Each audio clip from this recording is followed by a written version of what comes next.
What are you doing down there? Get up there where you're supposed to be. Hey, stop it. Whatever. Whatever. Howdy, howdy, howdy, everybody. How are y'all? I've ever told you I'm a Steve, little brother. Steve's being difficult. No, I'm being a little brother. Mm, well, whatever you want to call it. I'm gonna call it difficult. You can call it what you want to. It's my God What's given right up? as a little brother. That's what I'm Yeah. calling it. Oh, alrighty then. Well, what's going on, everybody? Midnight Sun Works, Jack in the Shop, Ralph Stroessner, Chuck Peterson, Robbie Giglio, Victor, Chris in the land down under. What's up, Rich? How are you, sir? Jack Clayton, come. I'll mess that one up. We're just gonna leave that alone. Uh, Mark Patterson, Patrick, how are you, sir? Victor, Mark, a whole bunch of folks. We got like the regular. Oh, STL, how are you, Greg? Mike Thompson, Brian Smith. What's up, Brian? Got something for you tonight. There you go, sir. Mark L, Patty Wright, Cajun Woodworking, Roger Court. Ooh, I'm gonna need me some jambalaya. Cajun over there. Steve Smith, Al Wilkins, Rob Fight, Rob Patterson, Mark Patterson, Scott Sparrow, Nipa, David Allen. That's that guy with a really good name. S Free, too old to do this, which I think is not true. You're never too old. You may be slower, but you can still do it. Let's see. Woodworker Gene, how are you? Milk Money, what's up, Bill? How are you there? And Gord Rock, man, I owned that. My reading skills are on point tonight. All right, all right. Whew. I gotta address this one. Mm-mm. There we go. Sorry, Dave. Got stuck with that name, and he's got to be a Brewers fan today. Alrighty then. How are y'all? Everybody doing all right? I have been banging my head against the wall all day, learning, guys. I went down the rabbit hole that is a MOPA laser and trying to learn and adjust and understand things. Woo! A whole lot of variables. At first it was just speed and power. Then when I got into Mhm. fibers, it was speed, power, and frequency. And now that I'm into the MOPA, it's speed, power, frequency, and pulse rate. And woo, Lord. Uh, I'm trying to get an understanding of how they all coincide and work together to get the results. And I have burnt almost everything metal in this shop today, I think. So I got to go to my buddies tomorrow at the machine shop and source some more stainless and aluminum because I've been burning everything. Yeah, So, but I'm learning. I'm actually getting I'm starting to wrap my mind around it. And I had to create some files. I was kind of just hoping that when I got this machine out of the box, everything would be perfect because I played with it the first day and it done pretty good. But I found out that you got to do this stuff, and so I built some test cards and set all the timings and got everything to where it is OCD proof, and it's uh it's doing pretty well. It's doing pretty well. So, but yeah, yeah. coming along. It's definitely something else with getting into fiber lasers, and like you say with Mopo, you're adding that fourth dimension. Fourth, Yes. um, yeah. Anytime you add a variable, it adds that multiply multiplier of possibilities, and it can get a bit frustrating. I've run in some speed tests on the LP5 for stainless steel, and getting a little frustrated with the randomness and variability without having the. Yeah. Well, like I said, I've done countless speed and power tests, and you can only sand stainless and get the results still like it still remembers it has been engraved before because you can see it in the engrave, Mhm. but you can only sand it so deep. Uh, I will say, I'm gonna be honest with you. I think aluminum is my favorite though. I figured out how to make the whites and the grays and all that with aluminum, Hmm. the blacks. So aluminum so far is my favorite. It's easy. Like the settings are a lot more forgiving. Uh, and then of course brass. I do like the way brass engraves with it, and it's actually engraved. It's not just marked. I mean, there is a substantial little lip right there. Sure. So now I think I about cut that one in half because I've tested it a couple times. But yeah, it's been fun. Uh, this is actually some of my CNC materials, but I was like, you know what? I can always Yeah. refinish it with the Just CNC. And you then can these are layer scraps up. from a CNC project. So it's been fun. It was an eye opening experience though when I realized that I had to when I got to playing around with it and trying to set everything. And uh, so I've got the different variations on cards and stuff like that. And I did a couple of images on cards. I still suck at those right now. Haven't found the sweet spot for my settings, but it's fun playing anyway. Hmm. But my trash people Um, are going to be like, "What is up with all these aluminum cards in this trash?" just toss them in the recycle bin. We don't have recycle bins around here, bro. I've got a recycle pile on top of the hill, but these things will wind up scattered all over the hillside. Yeah. Well, guess that's one of the perks of living in the city, except for I can't burn my trash. That's fixed to say. Oh. So, well, Norbert's got a good question here.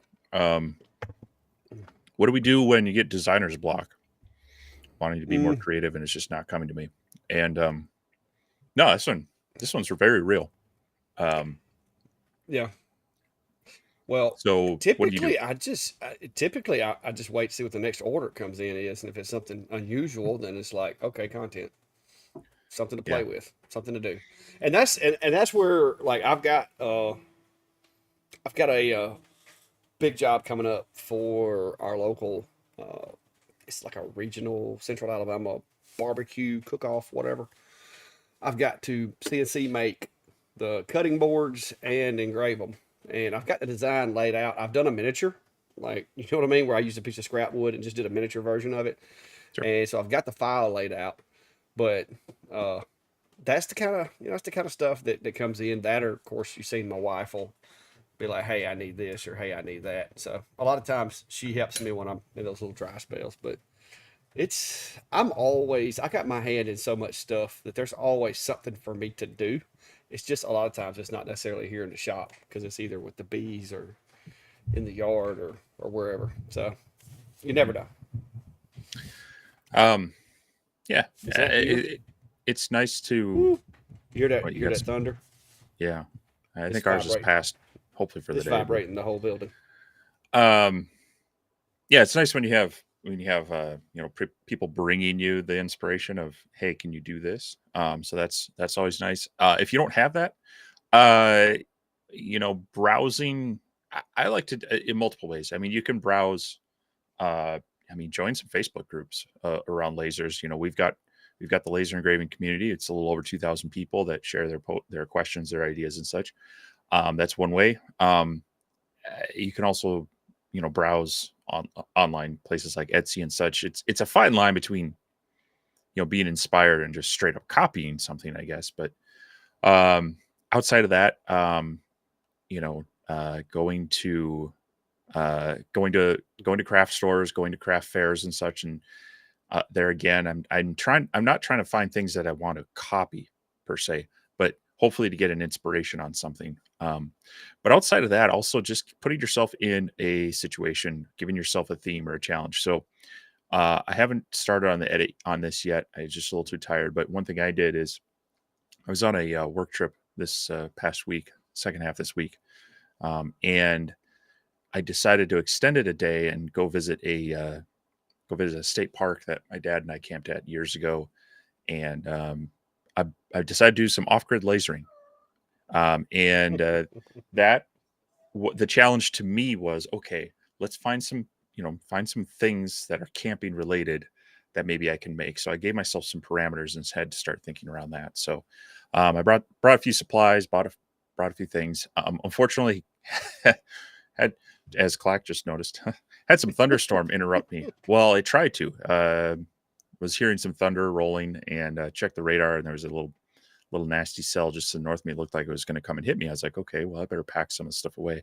So it took away some of my time on that. And then it didn't rain. And then it got stupid humid because it didn't rain, which kind of made for a rough night. But I did come up with a couple of fun projects, just giving myself some parameters.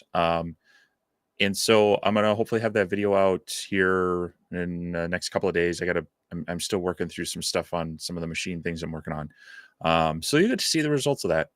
But that was one way to inspire myself, was give myself a theme, not necessarily, or I mean, you could just give yourself a problem. Like, I need to make a wall mounted bread box. I don't know. Find someone who's going to give you a challenge and then start working around that. That can get the juices going, and who knows what you're going to make out of that. So, but yeah, designer's block is real, and you just got to start finding some inspiration, in whether it's looking at what other people are doing and trying to rebuild it, put your own spin on it, or find someone to give you a project, or just go look at what other people are doing. Hopefully that helps spark something in you. Yeah, you can. Yeah, a lot of times I'll just walk through hardware store, Hobby Lobby, or Walmart or somewhere like that and see something Yeah. and like, wonder if I can engrave that. Yeah. And So sometimes it's just even modifying what, I've gone to Michael's or Hobby Lobby and you find something, go, hey, that's cool. Maybe I'll just take that and modify it. Even just engraving on it. So yeah, yeah, Rich, I was that laser has run pretty much nonstop all day. I actually sanded it down while I was doing another test grid on another piece of material. But I was afraid that if I did cleaning passes on it, that little bit of heat would change the result that I was getting. So that when I went to another piece of material, it would, because it seems to be very, very sensitive. If you ever hit that uh, metal with a laser, it seems to like remember it. And that was one of the things. Like, this is a piece that I did the other day. With I actually did some designing on it with one of the X tools, and I sanded it down and redone it, and you could still see residual like effects of the engraves below it. So it's but I got some pretty good. I got some pretty good color with it, and but you can still see the residual burns from before, even though I sanded them off to where you couldn't see them. So it's like I said, it's one of those things. I'm gonna have to go see my buddy that has the fabrication shop and pick through his scrap pile. I went up there here a while back and grabbed as much aluminum as I could like carry in one arm, and it only cost me like $10 because these are just like little off cut pieces that they don't use for nothing. So I'm gonna go see him and pick up some more different material. I know they also have like copper and brass and stuff like that as well. So I'm gonna see what I can score this week. cool. Joseph's got a good idea too. Use AI prompts to get some ideas. I've actually seen other woodworkers do this. Well, they'll give it some prompts to kind of design a piece of furniture, and then they'll try to make it in real life. And the craziness with AI is it makes some things that are just physically impossible to replicate in the real world. But you could definitely get some inspiration from AI on a physical object. Or a lot of people have been having some good luck with taking the art and engraving it as well. So All right, Sam's got a question, and I know you can relate to this question because you had that little bit of a stumbling stone along the way when you first got yours, and he's asking regarding the X70 Max, if the top of the honeycomb bed is not level with the enclosure, do you need to reposition the laser head? And I think what he's talking about is the machine, the frame of the machine, and you ran into that when you were setting up your Z axis as well. So would you like to share your experience on that? well, yeah. So mine had to do with more of the autofocus not working, and so that can be one issue there. Definitely, you want to have your laser level with the honeycomb. So if your enclosure is not holding your honeycomb level to the same level as holding your laser, you are going to run into issues because your laser head, as it's going around the actual laser, it's going to be raising and lowering against that honeycomb. So you do want to make sure it is reasonably flat. I mean, any honeycomb will have a little bit of sag in it unless you solidly support it, and then you run the risk of not having the actual airflow and such. But yeah, it is important that they are level. Now, what I was running into specifically with my issue on the autofocus for the X70 was that the honeycomb was sitting on the same surface as the feet of the laser bed, and so there wasn't enough movement for the algorithm or the macro. It was looking for enough movement in dropping down and then raising back up. It was erroring out, and so once I blocked up the laser so that the feet were sitting level with the top of the honeycomb, then the autofocus was working, real well. So not having enough distance between them was also an issue, but also on any laser, you do want your gantry basically to be parallel with your bed, otherwise you will run into issues. So Yeah. Yeah, I don't think try he to meant like level, level. I think he meant like level 1, 2, 3. I think he meant they're on different planes. well, it That's what I says if got it's from not it. level. Yeah, but He's I saying that if think it's not level with the enclosure, yeah, as opposed to being on a different level. So yeah, I tried to I answer think both. yeah, I think what he was saying was that he's got his because surely, yeah, I mean, unless it's made out of like I don't know some tin or something really flimsy metal. Well, But yeah, I it mean, does. take a look at The any machine and honeycomb. the machine and the feet need to be on the same plane as the feet of the machine and the top of the honeycomb need to be on the same plane, like Steve said, because when you hit that autofocus button, if it doesn't travel as far as it thinks it needs to, it's going to throw an error and it won't work. My honeycombs are recessed in my enclosure, so I don't have that problem. So yeah, you want to set that up to. They say I think 5 millimeters up. I would say hardly anything up from zero. Um, you want it to have that full travel, and then make sure the honeycomb is level with the feet of the bed, and then yes, that'll help out with your autofocus macro. Did you get hit with the Microsoft bug this week? The crowd strike, um, not really.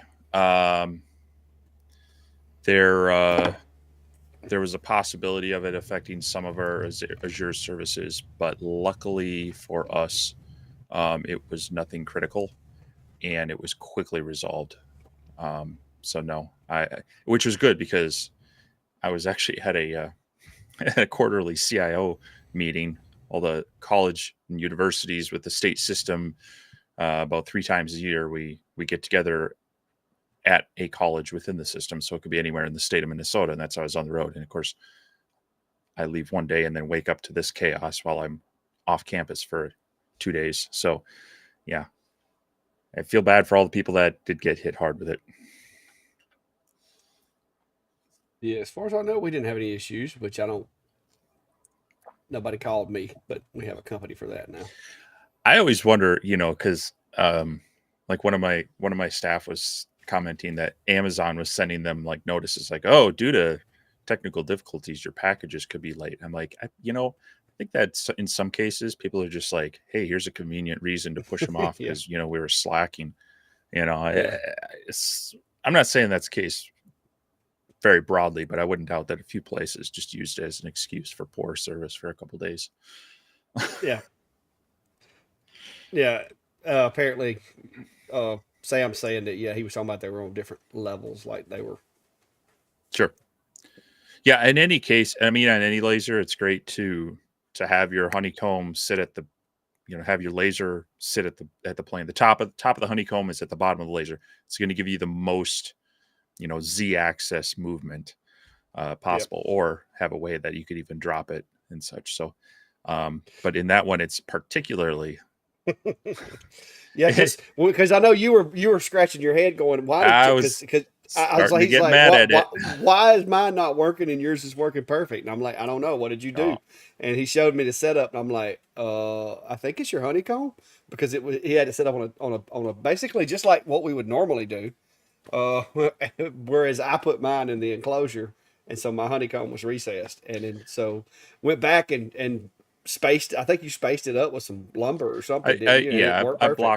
I blocked up the laser. See, the thing is, I have a few different sizes of honeycombs for these, and I like to find one where the laser will sit on the frame of the honeycomb, but that one is just a bit bigger and didn't have that scenario, so wanted to get it Yeah. tested quickly before and I still haven't built that darn enclosure. Um, because normally when I build the enclosure for it, I'll leave that tray, gives me that. But yeah, it was a head scratcher for a little bit and was making me a little frustrated. Yeah. DJS is asking, what should max acceleration be set to? If your laser is rated at 24,000 millimeters, my Creatic 60 watt was set at 500. In machine settings for max acceleration at 24,000, it was very slow. I changed it to 2,000. A lot of that is I also change settings on machines sometimes, especially like with the atom stacks, because sometimes their homing speed is insanely slow. But just understand that there may be a reason for it. So you may speed it up, but then another problem may appear. Uh, so just be aware. I wouldn't go trying to max them out. If anything, like with the atom stacks, usually I'll slowly increase the speeds until, because especially like with your homing speed, if you increase it too much, if it doesn't have the right timing on the limit switches, you could cause a problem. And I mean, there's just gradually increase it until make sure there's not going to create any problems for you. But I think a lot of times they do that just to try to And keep the wear and tear on the machine down. well, yeah, I mean, and they're you start running into like backlash issues and lost steps and such. So, as you've mentioned many times before, make a copy of your machine settings. The first thing you do when you power on your laser, put it in that safe folder, Mm-hmm. and that way you can do a revert if something starts acting up. But yeah, you're going to want to kind of rerun some of your tests, especially your, the concentric circle tests and square. Make sure things are still running running accurately. You're not getting any like vibration and wiggle in it. So you can play around with that a little bit. But yeah, I think they leave it a little conservative to help ensure uh, a Yeah. lack of those issues. Yeah, I think a lot of times they do that so that their help desk doesn't get as many calls because they know that, yes, is it capable of doing it? Yes, but it may not be 100% accurate at those speeds, and so Well, they bring it down just to be sure. and that's the thing when you start seeing these like really ridiculously. I mean, what was it? I think on the 8s or L2, they were talking something like 54,000 millimeters a minute speeds, and Yeah, in the 400 millimeter working area of those machines with the acceleration, I'm like, you're not hitting those speeds. yeah. So And if you do, you're not marking nothing. yeah, at some point while it's probably technically possible of those, you're rarely hitting those speeds. So I think they can focus on other things than trying to be the fastest gantry driven machine out there. So, Yeah, yeah, I agree. It's just like today when I was setting the timing on this the Monport. They advertise speeds of like 10,000 millimeters a second for this fiber, and I'm thinking, I mean, I don't know what I'm going to be trying to mark at 10,000 millimeters a second. yeah. So I did all my testing at like 4,000 because I'm like, realistically speaking, that's probably as fast as I'll be doing any kind of engraving. And so as long as the timings are correct there, I'm good. But yeah, because I was looking at I had the specifications pulled up, and it was like 10,000 millimeters a second, and I'm like, no, hmm I don't And see me going that fast with a fiber. and generally on the gantry machines, that speed's only like the x-axis. The y-axis is usually a lot slower with the you know Yeah, moving on the whole gantry versus just the head. Um, and yeah, the max speeds versus your typical working speeds. There's very few things that are going to be able to engrave effectively at those top speeds and low power. So Yep. it's a thing that's out there, but Wow, that's a big comment, Steve. It covers you up. hello over here. North, North Alabama says, I'm trying to understand absolute coordinates. How can you tell me what absolute coordinates your head is if you're using the honeycomb? Part two, what is better to use with a grid, bird board? Uh, Absolute coordinates basically, in order to run absolute coordinates, you have to either have the machine that is capable of homing itself. Hearing that. Yeah. Welcome to Bama, baby. You have to have a machine that is capable of homing itself, or either you have to physically home the machine by hand when you first start it. And as long as you stay away from the edges, it'll work fine from there. Most all the machines now, even the cheaper ones, are coming with limit switches. So, but basically 0 0 is going to either be the back left corner, front right, left corner, front right, wherever you've assigned it or the machine is constructed for it to be. Typically, with most of them now, you're seeing the back left corner for like the atom stack. Well, no, front left corner for the atom stacks, the rollies, the tours, and stuff like that. They're all going to be front left corner. And then once the machine knows where it is and it knows the size of the work area, it can just navigate through there. There are times where current position is kind of nice when you, especially if you've got something and you want to engrave in a certain spot, you can kind of move the head to where it is, line it up, frame it and send it, and you don't have to worry about collisions with other things. Let's say if you had a bowl, for instance, or a tray that had an edge on it, you could, in theory, with current position, put the tray under the laser head, just do current position, and it would engrave, and it would not go outside of that area where if you were running absolute coordinates, when it gets through with the design, or it has to traverse, through an area where it can't go. But I run absolute on most everything, except for those, like I said, those occasional jobs where I don't want it traveling, because if it's something that's not an even surface and the laser is going to collide with it, you may have to run current position to avoid collision. But So yeah, I mean, basically, you either need to have for using absolute coordinates, you either need to have a jig that is fixed to, I guess it'd actually be a fixture that is tied to something on your laser for repeatable orientation.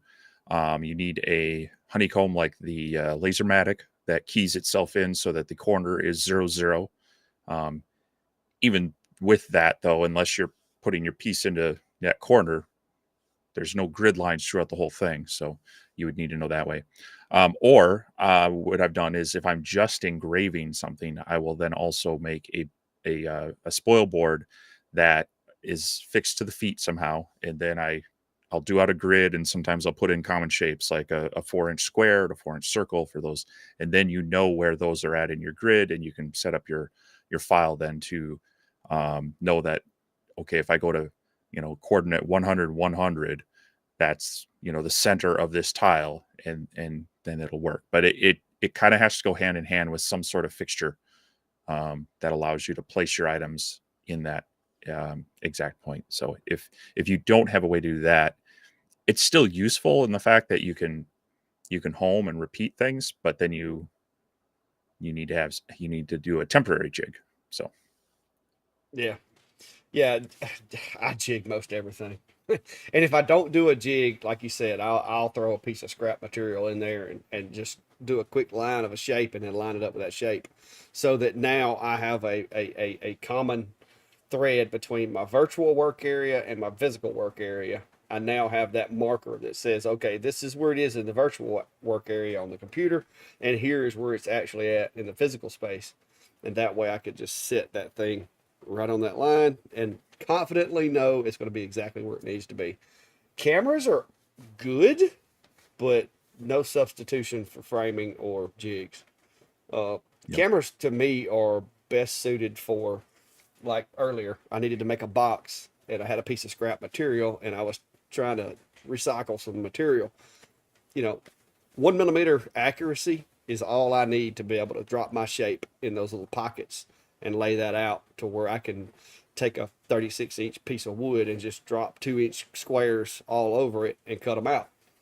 But if it was a job, something I was trying to engrave, I would definitely go with that physical virtual tie together, whether it be a jig or whether it be a, like you said, just a score line to use for alignment. So, but yeah, that's So here's a question: is that a Space Invaders game over my right shoulder?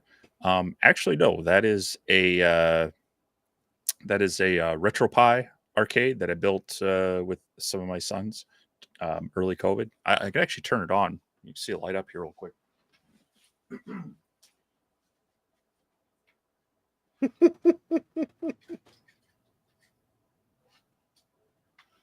can turn that a little bit.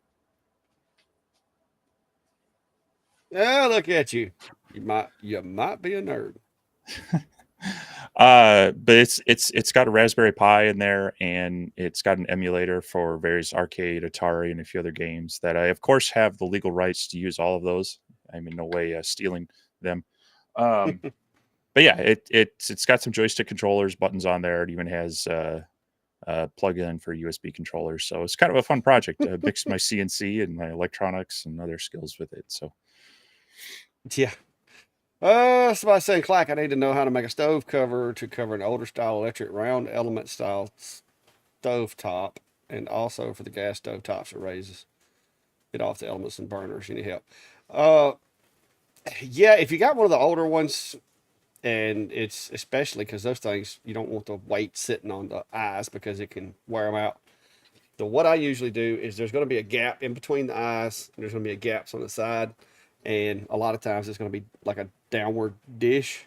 You can measure that and go under the bottom and add some strips, maybe 1.5 inch wide, inch wide, pre-drill everything, and it'll also help like keep it centered when you set it in there. But most of the ones nowadays are glass tops, so ones that a lot of them now. Some of them are gas. The folks with the gas ones seem to be the ones that want the covers the most because those gas, the little eyes or whatever get to looking nasty after a while because you can't really get them clean unless you clean them every single day. Uh,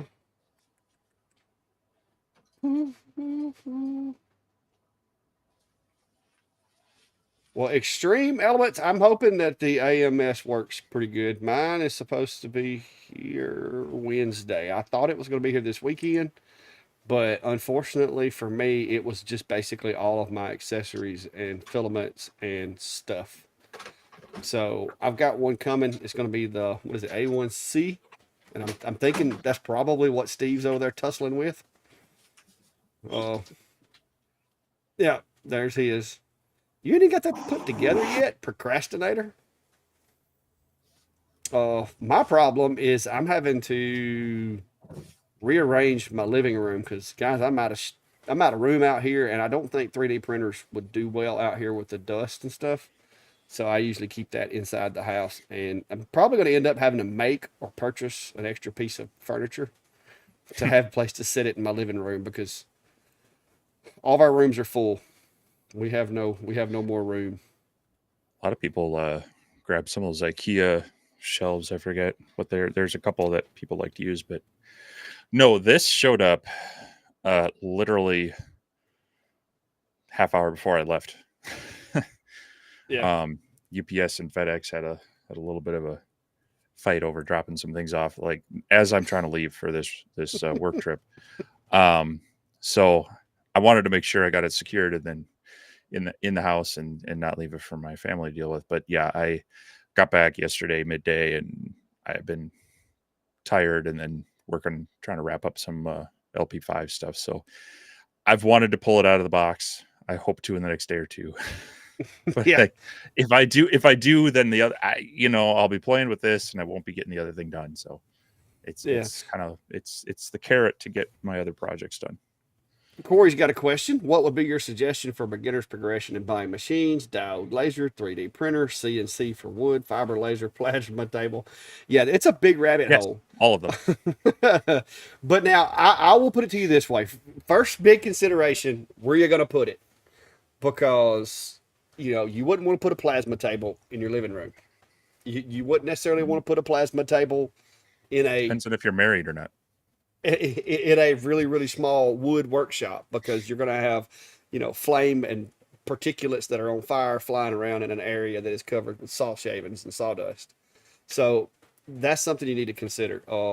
Plasma tables, I think those have their place in a metalworking shop because there's no flammable dust or materials there. uh so but as far as the CNCs are loud. They do generate dust, and they're generally heavy for the most part if you get a bigger one. Uh, Lasers, you've got the consideration of how are you going to vent it. Where you put it, you can get a laser as small or as big as you want. So, I mean, space is really not an issue with lasers. Ventilation is going to be the biggest issue I see people having with lasers is how do I ventilate it because I've got it here or I've got it here. Uh, 3D printers, 3D printers don't have to be ventilated. They don't take up a whole lot of room. They're very cool as far as making things and making practical use things. The only problem with that is you're going to need to keep it, in my opinion, in an environment where it's not like really, really hot, really, really cold, or really, really dusty. So I think 3D printers are really suitable for that extra bedroom or that corner of your living room, which is what I do. Because I've got a corner of the living room where my computer desk is, and I just got like a file cabinet where my 3D printer sits. So just try to figure out where you are going to accommodate it and what kind of uses you could have. Because all three, CNCs, lasers, or 3D printers are really, really cool because you can make. Now, 3D printers are cool because you can make like three-dimensional objects a lot easier than trying to design it in with a laser. Because lasers, you're limited to, squares and perpendicular cuts and that kind of thing. Whereas with a 3D printer, you can make round, Make oblong round things objects with or a laser. whatever. Round on one axis, but it's going to be square on the other. I yeah, no, uh it really good. I guess it depends on what you're really into. If you're just wanting to play and learn some things, um 3D printers the newer ones, especially the bamboo, Prusa. A lot of these recent ones are much easier to learn with. They've lowered the learning curve on it, but I think it's harder to design in 3D to make your files for it. That's a bigger learning curve. You can Yeah. always, I mean, there's a ton of things you can download and print that other people create, and then you can try to modify it. Um, but you're also kind of limited to, um, I shouldn't say limited. Um, I think a lot of people get them and they print out little tchotchkes and whatnot. Um, if you want it to be more functional, you definitely have to kind of get outside of, PLA can do a lot for prototyping and such, but it's got its limitations to its structural parts. It's not something you want to make a part for your car and have it sit out in the sun. You don't want to be adding a lot of torque to it, things like that. Um, but it's fairly inexpensive. It's fairly easy to, set it, forget it. There's still some concerns and some safety things around smells, and certain things can. I mean, there have been some fires started by 3D printers as well, and none of these machines should be completely out of sight, out of mind, kind of stuff. I think for the most flexibility, combined with the easiest learning curve, might be a diode laser, um, because you can make a lot of functional things with it. You can make a lot of artistic things with it. You can engrave things with it. You can work with a lot of different materials with it. Um, CNCs are really cool. They add a whole nother dimension, but now you're worrying about, like you said, you're worrying about dust collection. You're worrying about material. You can't just magnet it down or tape it down. In most cases, you're having better. If you screw up your material holding, things are going to fly. Things are going to be bad. You're going to break bits. You got to learn feeds and speeds. It's not just if the power doesn't work. It's you know it's too hot or Yeah. too weak. You might be breaking a bit, or you're damaging some other things. There's just a little bit more of a learning curve to them and such, but they all have their The place. Yeah, lasers is probably, as far as ease of learning and ease of use for somebody that's brand new. Yeah, lasers are much easier, I think, because Yeah, you're designing in 2D, which is yeah, basically like a drawing. yep. So yeah, and that, if you once you get into that though, you're probably going to get bit, and then you're going to find yourself, going down all these different rabbit holes of the different lasers, and then you're going to want a 3D printer to make parts for the lasers, and then you're going to want a CNC to make parts. It's a big rabbit hole. Oh, Hmm. and I have been thoroughly sucked into that rabbit hole because I would love to have a plasma table, but I would burn my shop down. I, So I I can't I'd I can't love, have that. If I was gonna have a plasma table, it would be like I got this other little shop over here that is nothing but a slab, and it is fireproof, and it's got, yeah. fireproof gypsum panels or whatever. I'm too scared of burning my shop down to have a plasma table in here. Like there's no room, first of all, I, and that's just a recipe for disaster. well, yeah, and metalworking is one of those things where I want to have the access to it, but it's always tangential. It's like I need to add that, it's like I want to weld up or fabricate some legs for a table or I'm not, it's not my primary medium, and it's cheaper to buy Yeah. wood than metal. So Well, and if you're trying to do it's it one as a of, side hustle too, it's a lot easier with, like, there's a lot more frequency for laser products than there is plasma cut products. I mean, it depends on your market, because I know some places, some people are cutting out those big metal bench signs, Yeah. outdoor signs, and they're, you know, some of those. It's much like these. You get a style, you get a sign, and it's just changing the wording, and there people pay quite a bit for that. They put a lot more value into, you know steel than Luan plywood. So Well, that's true, but my buddy who bought he owns a welding and fabrication shop, and he was doing those. And he told me it's feast or famine. You'll have mhm. people wanting them to where you can't sell enough of Oh them, and then you may go 6 months and not sell nothing off that yeah, machine. like I So said, I mean it's if you're using it to fabricate things, like build, like he was building like these rocket stoves and stuff like that. He would cut all the pieces out on the plasma table and then weld them together, and just weld the seams up and stuff like that. If you're into fabrication as well as just making signs, you could probably sustain it. But if you're just making signs, you're gonna have a really good marketing, because I mean like I said, I I think sold that's I sold quite a few for him, because people would call me and be like, "Hey, can you do this?" And I'm like, "No, but my buddy can," and I send them to him, and he made quite a few. But just the other day, I was told that he's getting out of the machine business because it's, the tips, and apparently you have to replace the tips ever so often, mhm. like regularly, and there's a lot of expendables that he wasn't aware of too. but that's true for any of us. I mean, if you're going to have a Yeah. hot item, and that's great, but you better be figuring out what's next, because A, people are going to buy it up and now you've saturated your market, or B, someone else is going to go, hey, I can do that too for $5 less. Yeah. And so you need to be constantly evolving and having, like you say, you're making signs, but you're also fabricating things. I mean, you don't have one stream of income for the Clack Shack Oh by no. any means, right? So No, so no, it that looks like a that spider web. yeah, that's true for anyone that's trying to do this and Yeah. actually, sustain themselves on it and such. Um, but Yeah. no, for me, it's one of those things where, yeah, I would like to have access to one, but it's not it's not something that I see. I mean, it's even like the fiber lasers.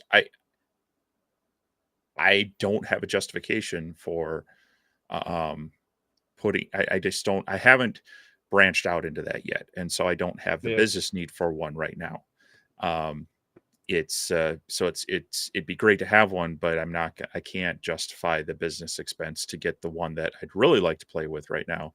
And if I'm not, well versing myself in those, it's going to be hard for me to like say, hey, why doesn't someone send me a 100-watt MOPA, fiber laser to play with? Because Yeah.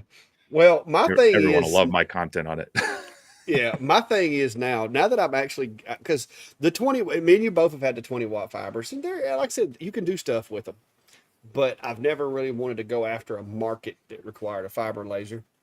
But as I move into the 30s and potentially into the 60s and 100-watt ones, I'm like, you know what? They're maybe with the 30, maybe I could feel it out and see what kind of a market there is around me. Because I can do stuff with a 30-watt MOPA. It may take longer, but while I'm waiting on that, I can be running that guy or this guy or that guy or this guy. So I think I'm fixing to actually start using it more for, you know, sales and services. And I found a market today that exists and has existed for a while, but I've never messed with. And there you go. And who better to get this exposure? Because I'm going to tell you right now, anybody that's ever worked in law enforcement knows there is one piece of equipment that if you can keep it more than 2 or 3 years in law enforcement, you're doing a really good job. That's handcuffs. Because people at these detention facilities tend to take yours, exchange them for somebody else's, or keep them, and then you have to go back and get them, and you never know if it's actually yours. So you wind up with a perfect set of handcuffs, and then you go back to pick them up at the jail, and you get a pair that won't hardly close because somebody has bent them. So being able to differentiate yours from somebody else's is a pretty big deal. So that's what I wound up coming up with today, just to check the machine once I dialed in the settings. But I'm going to start getting into other stuff as well. You're going to engrave stolen from Clack on a pair of handcuffs that you're slapping on someone. Yeah, hey, I actually have a new market, and I'm gonna show you this. But you can't steal my ideas, Steve. Oh, hold on. Let me get my notepad. This is my bag of stuff I haven't done a video with yet, but I've got it Pen. ready. Need my pen so I can steal this. So hey, you may try. Let's see what I got. Where they at? Right here. Right here. Oh yeah. I'm going to write in white marker on white paper. What you got? All right. All right. See, these are actually intended to be bracelets, right? These are anodized aluminum. They're made to be bracelets. But you know what else you can use them for? Really expensive popsicle sticks? No. You If could. you have an orchard, you can actually engrave these with a number for that particular tree in your orchard, and bend it and make it like a loop that would go around the limb, so that, you know, if you track those things, you can keep up with this. I didn't know that was a real thing until somebody asked me about it. But apparently, wineries and there's all kinds of places that need to track trees and bushes and stuff. And so I'm going to use these to come up with some way of doing that. You can just mark like, even if it ain't nothing but the row, like that row needs to be, you know, this is a designator for this row, that row, this row, that row. But yeah, I saw those, and it was an impulse buy on Amazon. But I got a bunch of colors. Cool. Got all kinds of colors. So, oh, and you can also, without bending them, make them into like garden stakes. You don't have to bend them. You just engrave them and stick them in the dirt. See, and here I'm having flashbacks to the 80s and 90s when they had those slap bracelets, you know, that people were cutting themselves with. Basically spring steel curled just right. And no, these are anodized aluminum, and I've tried bending a couple of them. I know. I'm just talking. I'm aging myself here with those things that I used to have. But I've got other things in here too. So random. This is completely random, but I'm not going to get this to show up very well. But if you're looking for a really nice marker for the shop, a place called Pen Company of America, they make these things. They call them Rev Marks. They're industrial. They're like industrial Sharpies, and they have multiple colors. They got red, white, blue, black. I like the white ones for a number of things, but they're made in the USA, and they have this cool clip that actually slides down into your pocket. So this kind of sits on the outside. These are some really nice markers, and I don't have an affiliate link for them at all. Just look for Pen Company of America. Really cool company. I like their markers. Just figured I'd throw that out there. I'll just say, is this where we insert the brought to you by? No, I bought them a number of years ago, and they're still going strong because I bought a few of them. But good company and nice markers. Am I wrong for having Sharpies? I mean, you're not right. This is but this is the this is the Sharpie Pro. Revmark, made in the USA. I don't know where these are made. You get them at Walmart. No, part of this was I was looking for a good white permanent marker, and they had them. So, Yeah. but anyway, too old to do this. Says he's new to lasers. Got the S1 today. Installed the conveyor.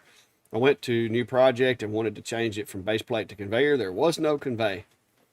Do you have that, or have you ever used that? I don't have that. I don't have that for the S1, and I haven't installed the one for the P2 yet. Are you? Some of these things you got to power it down and power it back on. You know, they don't want you to hot swap those plugs, and so that conveyor I think needs to get plugged in. I don't remember if that uses like the aviation plug or if it's just a USB thing. If it goes into the S1, it's got to use that little weird USB pull plug they've got, because I don't think there's any other plugs on it nowhere. Yeah. It's like almost a micro USB, but not quite.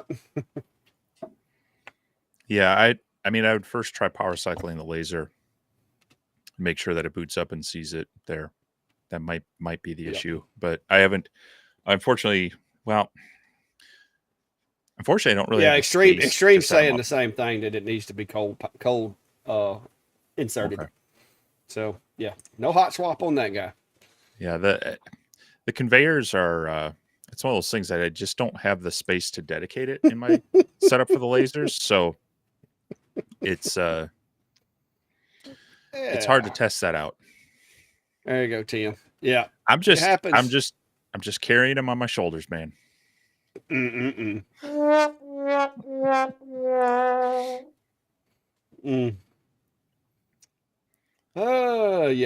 Let's see what else we got. Any questions? Yeah, Michael says Steve has way too much time. I think that was back during the. That is so not the case. Yeah. I no, actually Mark. Looking. Nope. Go ahead. I was gonna say I was looking. One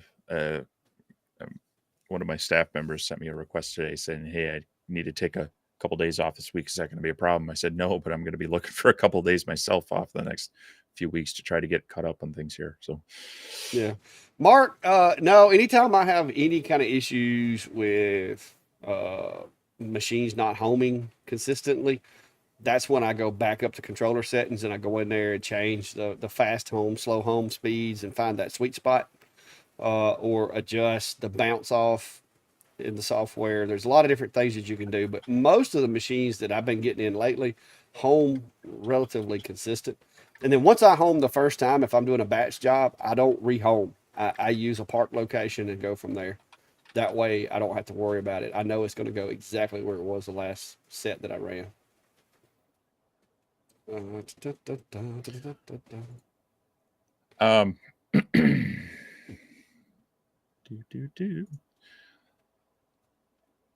Fred's asking, with tumblers, how do I compensate for the taper? They have a We Create 20-watt vision. Unfortunately, that's right, because you can't use the chuck with Lightburn on that one. You Apparently, found that out on the. I can't. You can't. Well, I said you can't. I can't. If somebody's figured it out, let me know, because I spent about 30 minutes trying to get it to work and just said, you know what? Never mind. Yeah. So there's a scientific formula for it. You have to skew your image, and it's a lot of math, and y'all know I don't do math. Yeah. There are formula or there something. Are ways to you got to take the two diameters and the angle and the length of the tumbler, and you have to do the calculation on it, and then that'll help get a distortion free, so round things look round. I was trying to find, because I know a couple people have done decent videos on that, but You got to find a slightly older one because most people are then using. Well, if you have, can you export that? No, you can't export that from Lightburn, can you? Where it's got the calculator. If you did taper correction, it Yeah, modifies the actual image, I think. And so once after it modified the image, maybe you could then. I don't know. I haven't tried that. yeah. I mean that would be a little bit easier to Mm, do. Otherwise, yeah, if you search for calculating the taper offset for engraving tumblers, you'll find a few videos. There's also some uh, pages that will give you some information on trying to run those calculations. Um, it's a little bit of a trial and error on that to kind of figure out what looks best for that. Because even the calculation will get you close. So I don't have a good answer off the top for that. You could also, you know, bug we create to figure out their rotary in Lightburn, and then you could just use that. But 100 bottom diameter. I'm gonna really aggravate this. here, let's see if I can So get bigger for you. so if I did, let's say top diameter is 100, and we'll set the bottom as 50. Uh, so yeah, it's skewing the image. So if I then go there, And export as an SVG. export as an SVG.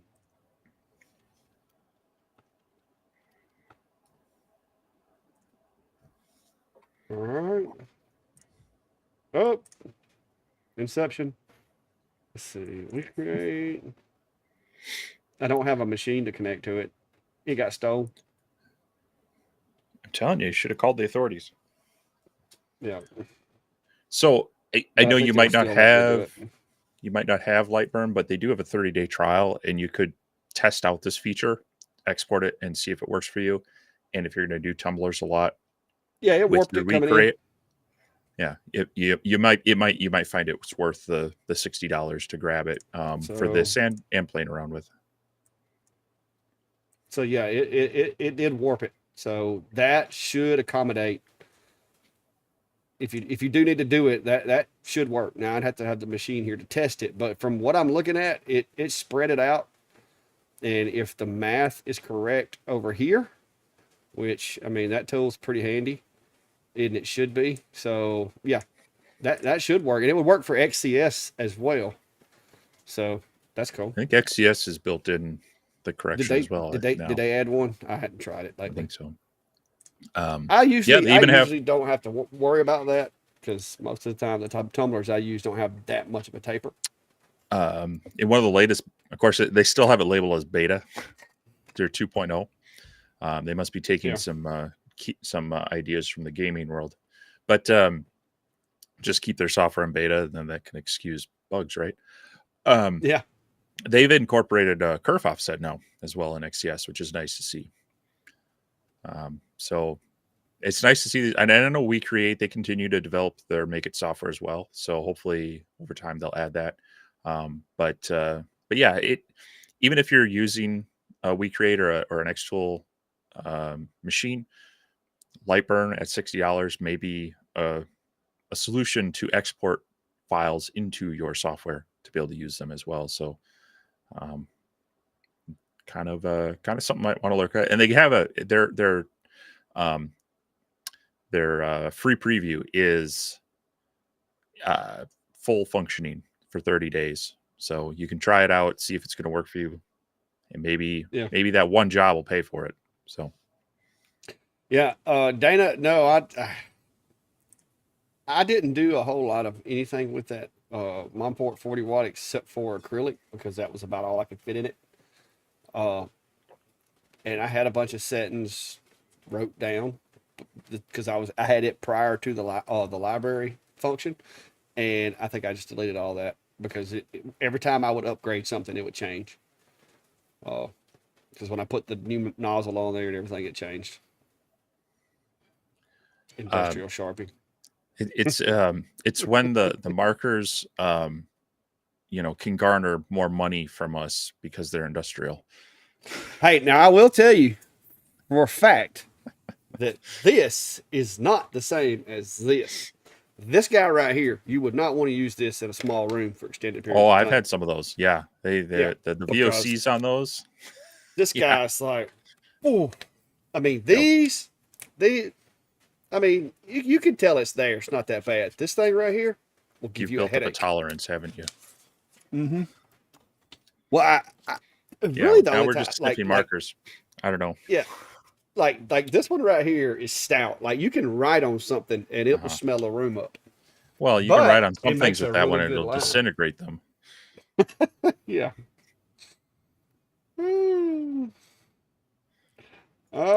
They can be for personal use, I guess, Brian, but not mine. I think I done put them back in the truck. Yeah, I put them back in my work truck.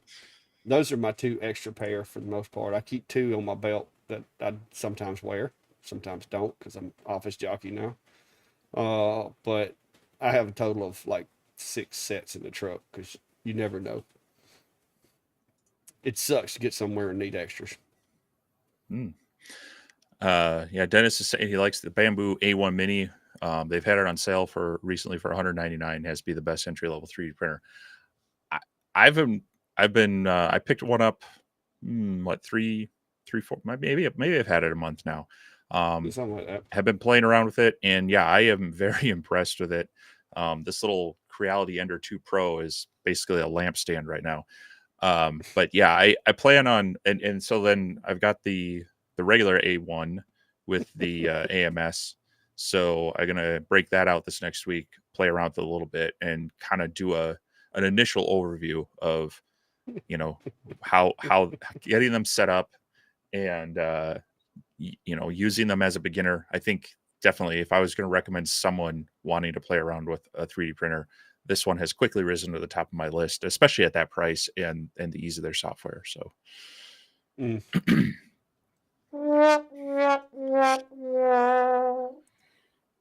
Mm-mm-mm. I don't sniff Sharpies. I was just testing it to show you. mm-hmm, mm-hmm. All right, I'm trying to figure out. What's up, Cody? How are you, sir? I throwed you up on the board a while ago, but Steve was talking about printers, so I didn't want to interrupt him. What's stopping you? Oh, I try to be nice. I know it's a novel idea, but I try it every now and then. Well, the people don't know this, but on our dashboard it gives us like percentage of time, talking one or the other. So we try to balance it out as much as possible. It's got like a little counter. It comes up. A little graph, yeah. No. Yeah. I know both of us. We get on certain topics. We can be a bit wordy. Oh, yeah. Well, we like to explain things, and I guess that's why we started YouTube channels. That way we can explain things to people.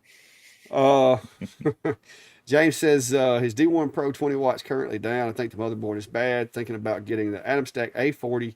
Is that about the same as the X40 you have in your enclosure Zilla?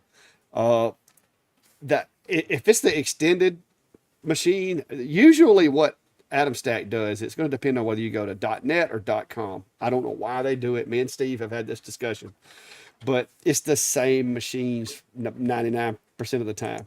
Occasionally, there may be some color differences. One may be black, one may be silver, but typically speaking, mechanically, it's the same machine. And I'm pretty sure that's the case with the A40 too, isn't it?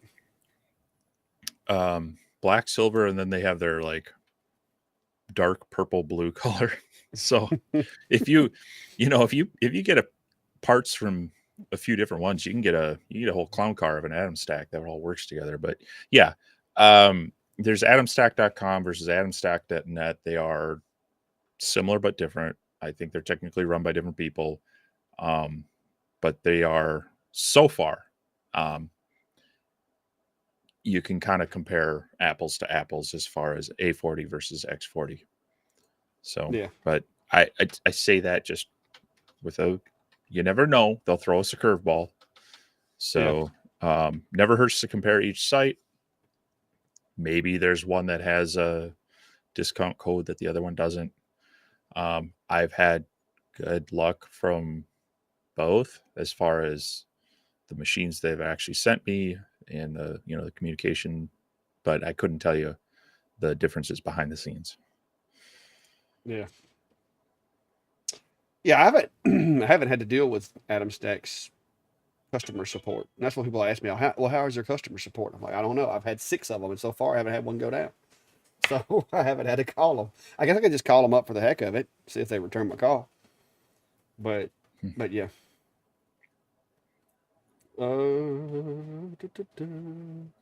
Well, STL Greg, I should be getting the A1 like Wednesday, and so depending on how the company, decide to go with it, there may be more to come. I don't know, but I feel like the A1C or the A1 combo is definitely going to be a step up from my Ender. Oh yeah. Even though I have done everything I can do to the Ender, uh, it never fails that if I let it sit for a month or two and don't use it, I have to reset everything, rerun my calibrations, and you have to, like, if it's cool in the living room and the air conditioner's working appropriately, you have to make sure you close the enclosure a little bit. If it's hot in there, you got to make sure you got it open. It has taught me the fundamentals, but it does get a little frustrating when you just want to go in there and print something out real quick and be done with it. You have to do all those tests and stuff. And seeing some of these guys that have the new machines that don't have those problems, it's kind of made me go, wouldn't mind having one. So I shall have one soon. So I originally bought the.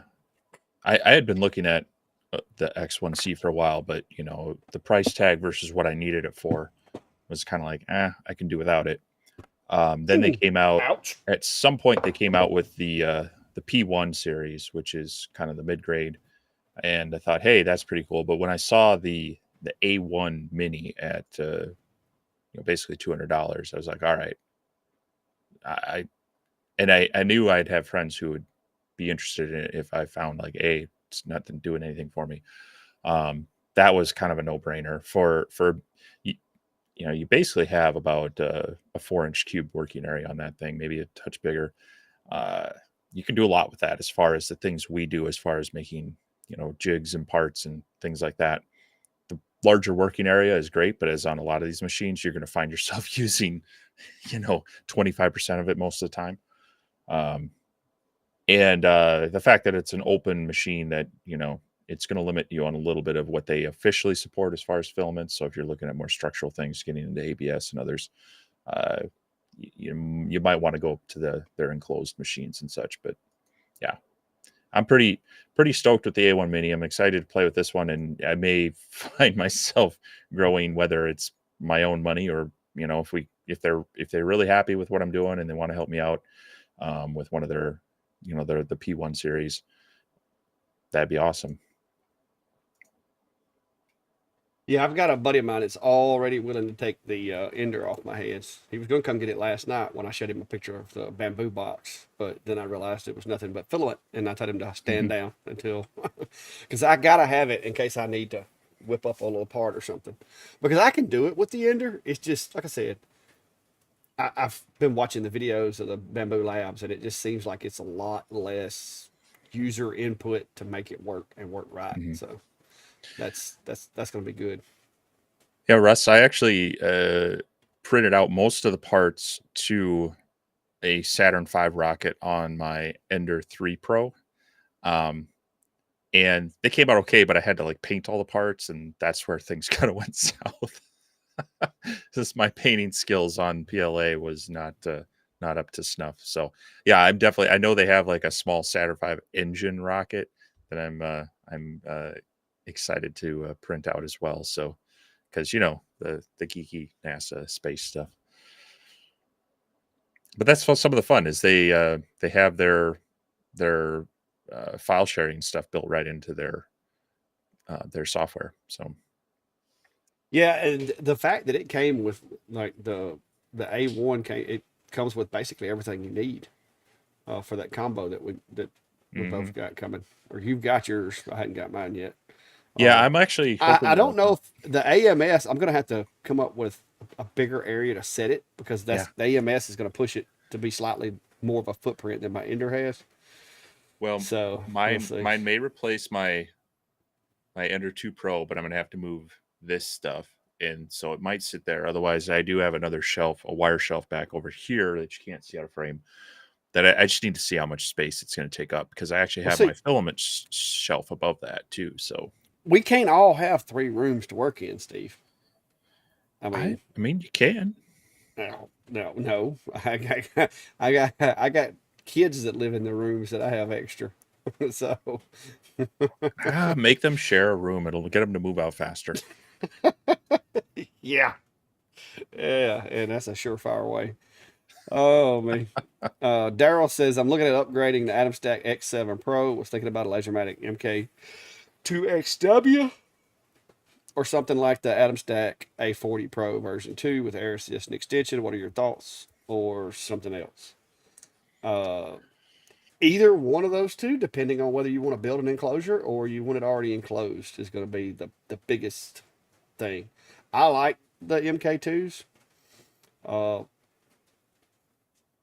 there will be, like, anytime you get a machine that's pre-enclosed, you don't have the flexibility to make it do some stuff that you might want it to do.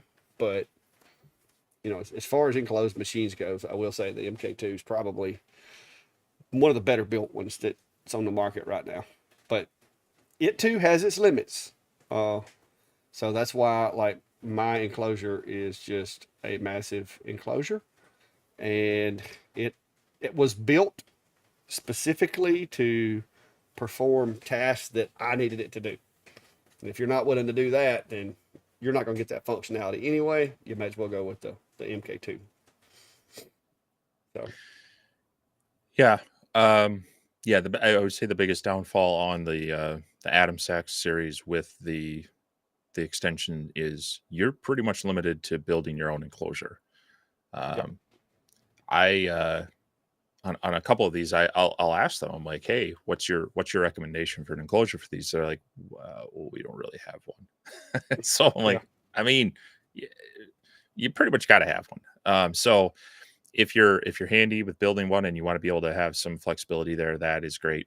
But if you want it kind of just out of the box working and safe, hard to beat that. That full enclosure of the Lasermatic XW. So either one will be fine. But yeah, you're going to either be building and then making sure you build in all your expandability in the one, or you might have some limitations, both in height and whatnot with the pre-built one. They're a little harder to modify when they're all pre-done. yeah. Well, Brian, that little attic crawl space thing up there is slap full of boxes, except for where the cats sleep. Like, there's boxes all the way from that floor all the way to the ceiling. So, and I need more room. I need a bigger shop, but it's going to be a little while. I Wait think a we minute. clicked on two different ones here. Yeah, So yeah, I have this Cheaty Max whatever thing, and it's performance wise, it seems to work about the same as the P1. But I think the slicer with the bamboo is miles ahead as far as ease of use. I yeah, can do a lot with the slicer on this one as well, but because it's actually built on the Prusa one. But I think as from a beginner friendly standpoint, I'd still give the nod to bamboo. yeah. Yes, I do actually do quite a bit on my CNC. I'm not running it today, of course. I don't run it during the lives because well, it's just distracting and noisy. But yeah, I typically run it every week a little bit. Now I don't use it like as much as I do the lasers because I haven't been in the CNC game that long. So my customer base for CNC products is not as big as the laser products. But I've actually got another CNC in the shop that I've been running this past week that I can't show you guys. Uh, but I've been playing with it and running it a little bit. It's a smaller CNC, but thanks to my buddy Cody, I do have an 1/8 inch mini Jenny that I've been running, and I've been having some fun with it. So, but yeah, I run it pretty regular. Matter of fact, if you notice that little honeycomb shaped wall just keeps getting bigger and bigger, because when I hadn't got anything else going on, I recycle scrap from stove covers and cut those little shapes out and put them up there. I even gave Steve his very own little square right there. That's not a square, I know, but I gave him his own very own little tile right there so that he can quit sticking stickers all over the place. So, so what's the R value of those honeycomb pieces? I figure it's at least 3. So you're just gonna get the whole place wrapped. Yeah. I mean, I figure, hey, which the bad thing is though, that side of the shop, the dirt is actually like there's just enough room to drive the tractor down through there, but the dirt actually comes up to about right there on the outside.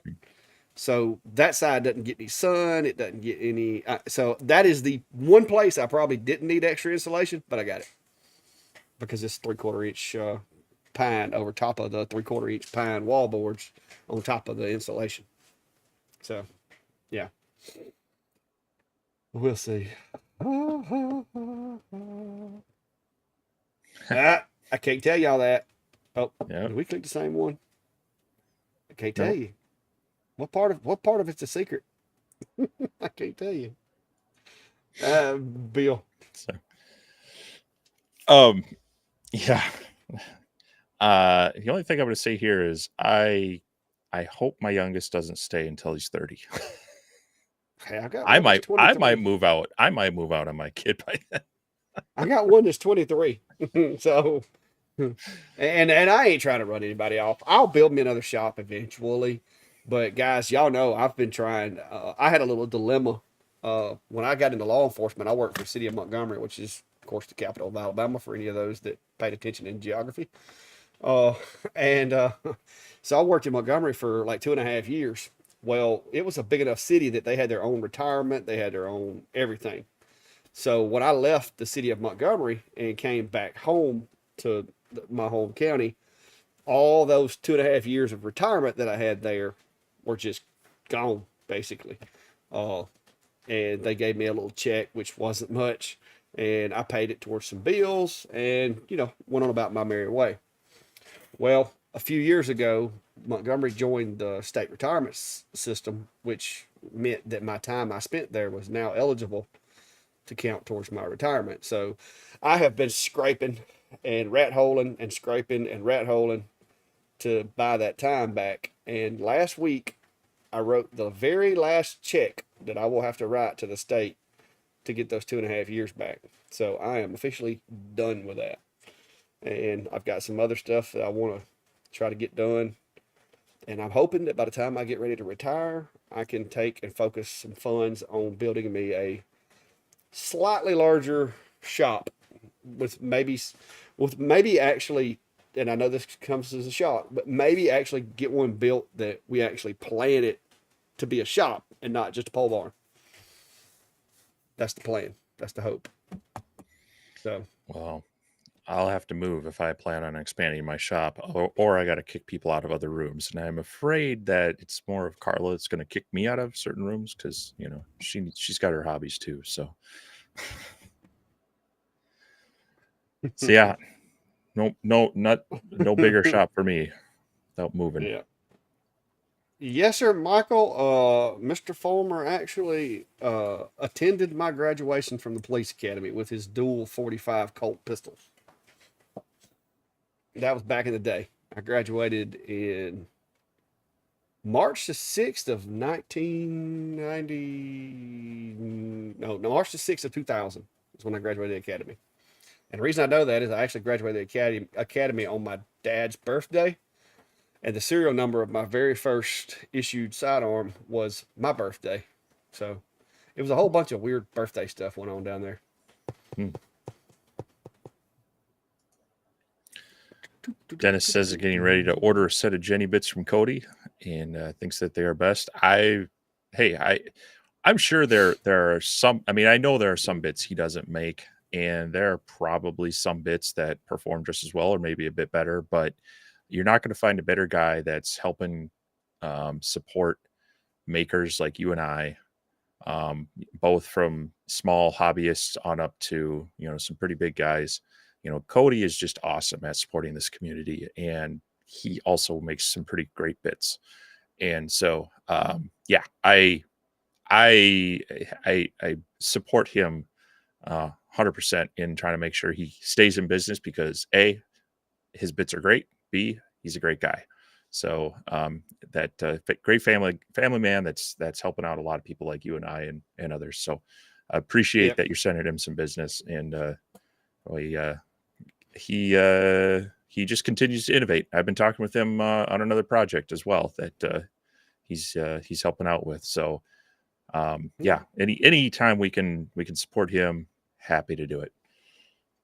Yeah. And one thing too, to be clear here, Cody he doesn't pay us or me or Steve or anybody, or neither one of us get paid by Cody for advertising his bits. I do it because I like the guy. I've met him face to face, and like Steve said, he's an honest guy that's just like the rest of us that started off in his garage doing what he enjoyed, and it just escalated to the point where now he's making his own line of bits. Uh, I I enjoy it. There's been times where Cody didn't even. I guess he would eventually realize it was me if he was the one fulfilling the order. But I'll go in there and order my bits, and I pay for them. Now he did replace one that I broke, which was completely my fault, but he replaced it for me when I ordered my next order, and I appreciate that, Cody. But he, it's if you're gonna buy bits from somebody, why not be a guy that and that you appreciate, and that's kind of where I'm at on that. Mm-hmm. So and so far they do work really well. So Yeah. if they didn't, I probably wouldn't keep buying them. Like I said, they will snap though if you forget to turn your spindle on. Especially if it's Yeah. the Yeah. especially if it's the 1/4 inch to 1/8 bit, it snaps Yeah. really easy if you forget to turn your Yeah. spindle on. Well, like we talked about earlier, that's just part of the nature of learning CNCs. It's when you make a Well, silly little mistake like that, it can get expensive in a hurry. So yeah. there's a little bit more of a learning curve on it, but yeah, it's that. And some people would argue, then, well, that's why I'll use cheap bits, and I'm like, okay, but you sometimes learn bad habits with bad tools, and so while Well, there I are can some tell cheap you. bits that are decent, um, it's also it's nice to know that it's not the tool you're fighting. Yeah, well, I told Cody the other day he needs to come out with for the guys that have the hobby machines like I started with, the 4040 and the 6050s Hmm. and stuff like that. I told him the other day he should come out with like a eighth inch bit kit with like a flat end mill, like a genie, the little miniature genie, a down cut. Maybe come up with like a little small 1/8 inch ball nose for doing 3D stuff, and of course a zero flute 1/8 inch, and just pack that thing up as a kit, and that's your one stop shop for the small 1/8 inch bit CNCs. Because I'm testing a machine, I used the bits that came with it. I got irritated. I broke out the Jenny bits, and I was no longer irritated. So there's a market for that, and I Yeah. know with him, the production cost, the little bitty blank, the small bit, then shipping and all that. But I think if he does, because he's already got a couple of 1/8 inch bits, and they work really nice. Hmm. So I think that as he grows, I know he's growing into the bigger bits, the 3/8 and the 1/2 inch bits. So I think it's just a matter of time before it's I, naturally going to go down to the smaller ones yeah. too. Yeah, I could see that, but even so, knowing which one you're using and knowing its capabilities of swapping out the collet, I think you'd be okay using the tapered ball nose that he already has, because those tend to not the way you use them, they tend to not put Yeah, it's not going to be too uh, much pressure on the machine. as much of a stress. Now you're not going to want to Yeah, chuck up a 1/4 inch end mill and take a 3/4 inch pass with that one yeah, per se, but yeah, yeah. having a nice starter set like that, because as you just said, you were frustrated with the stock bits, swap out for the Jenny, and that's my point. If you have have tooling that is working right, then Yeah. you're not as frustrated. I mean, because Oh, I've I was seen that. actually impressed with the speeds and feeds that I was able to get out of that bit in that machine. I was Mhm. like, okay, this is doable. I mean, even for a budget friendly machine, I got some really good results, and I'd really love to show you guys, but it's going to be about another 2 weeks before I can. Yep. Yep. So, so yeah, cool stuff. You'll enjoy them. And I think this, yeah, next month and in this fall, hopefully you'll be seeing more CNC content from both of us. Yep. Steve, another good name, by the way, since you like to point that out. Will raising the focus on a diode laser cut a wire cut? Yes, but you're going to reduce the effectiveness of the cut. So, the focus of a laser beam comes in and then back out of focus. It's kind of an hourglass shape. So if you raise up your focus, you're going to be getting in back into that more wider beam, but it's also going to be less focused. It's going to have less cutting ability. So while it will be a little bit wider, you might not actually get through as well, if at all. So if you're wanting a wider cut, lowering it would also make a wider cut but still maintain penetration. Not really. It'd have the same effect. You'd get the air focus on it, but I mean, you're still spreading out the beam. No, as they say, if I'm cutting something that's ridiculously too thick, I put the focus. I focus on the center of the material, which means if I'm cutting 8 millimeters thick, I'll drop my focus 4 millimeters. Now, some machines you can't because the cone will hit. Right, but I think because I saw his comment come by earlier and then I missed it. What he was asking earlier was something about cutting out puzzle pieces and wanting a wider cut, not necessarily deeper, but wider line.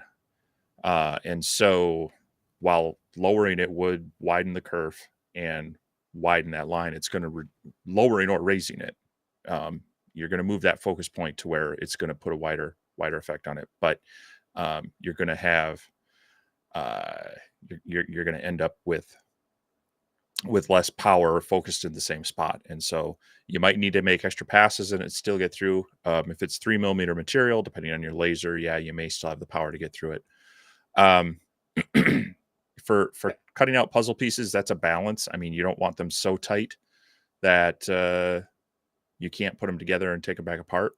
So defocusing it just a little bit will probably help that on just 3 millimeter material. But honestly, I've done the puzzle generators where it just cuts the line, and usually that curve of 0.1 millimeters is enough wiggle room that when it's on both pieces, they're not a snug fit. I'm usually having to add in that curve to make a tight fit. So it's a worst case. I guess you could add some negative kerf offset to it. You could, but if you're trying to cut, I guess it depends on if you're trying to cut the puzzle. Like if you have a printed thing and you're trying to cut out the puzzle, you're not a negative kerf isn't going to help on a line because it's cutting in between the two parts.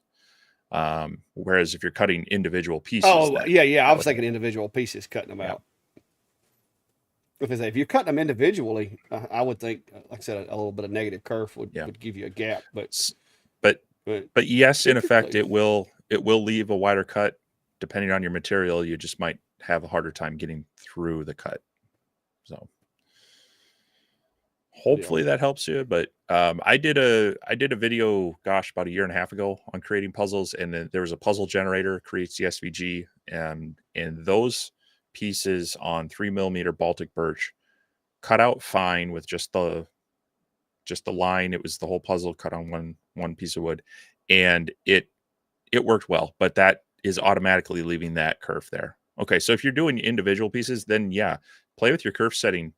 Add, like Clack said, add just a 0.05 negative curve. I think 0.1, which we'd normally do, might be a bit much, but yeah, play with the negative curve on that, and you'll probably find that it adds. It's gonna bring that line in just a little bit and leave you a little bit. Let me see if I can find. You want the Michael? Are you wanting the link to the puzzle generator or my video on that? Because I can dig up either. I was wondering what kind of laser he was using, if it was cutting them out all at one time to be that tight. Because I was like, man, that must be like that'd be a nice laser, yeah.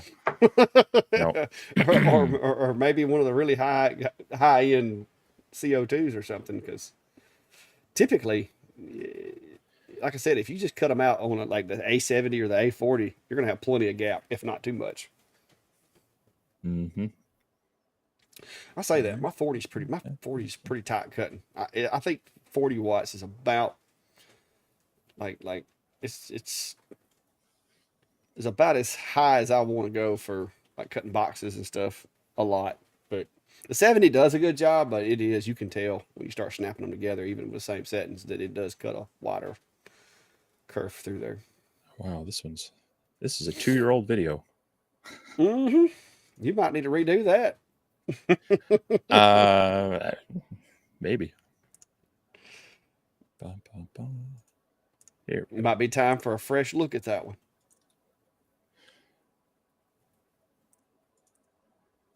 All right. Let's see if I can do this without breaking the software. You know how this can go. You're fixing to lose your comments at least.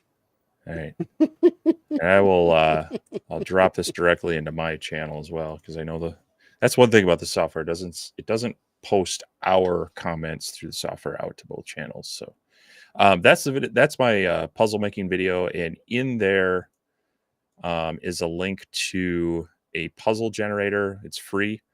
Hopefully it still exists. I should check that link. Yes. Where you can set in the size of the puzzle, and then like you can play around with all that, and then it just downloads an SVG in multicolors, which is great because it'll do the lines and layers. It's worked out pretty well, and it's free. You don't have to pay someone for it. Free is great and awesome. Yep. All right. I really wish Xtool would do a better job of explaining to people about this canvas button. Oh yeah. Oh my gosh. Speaking of Xtool, I got something in the mail. Did you get you a crafter special? I can't see it right now. I'm looking at. I'm trying to show somebody something. I'm getting messages about, hey, I bought this file, but this isn't in there, and I'm like, well, yes, it is. Tell them to join the live, and we can answer it on. No, we talked about this a couple weeks ago about their, what is it, the M1 Ultra. So one of their earlier lasers was the M1, which was a 10-watt diode laser, enclosed diode laser that also had a knife cutter on it for doing like vinyl and such. And so they reached out to me saying, hey, we've got this new multifunction laser coming out. Would you be interested? And I told them this too. I said, I'm generally not a fan of multifunction machines, but I was intrigued by the way they've got the module on it. I think it's similar to the S1, but a little bit different and hopefully a little bit better. And so it combines a 20 and or 40 watt. No, I think they have multiple. So I don't know what wattage laser it is. I haven't cracked that part open yet, but it's got the laser.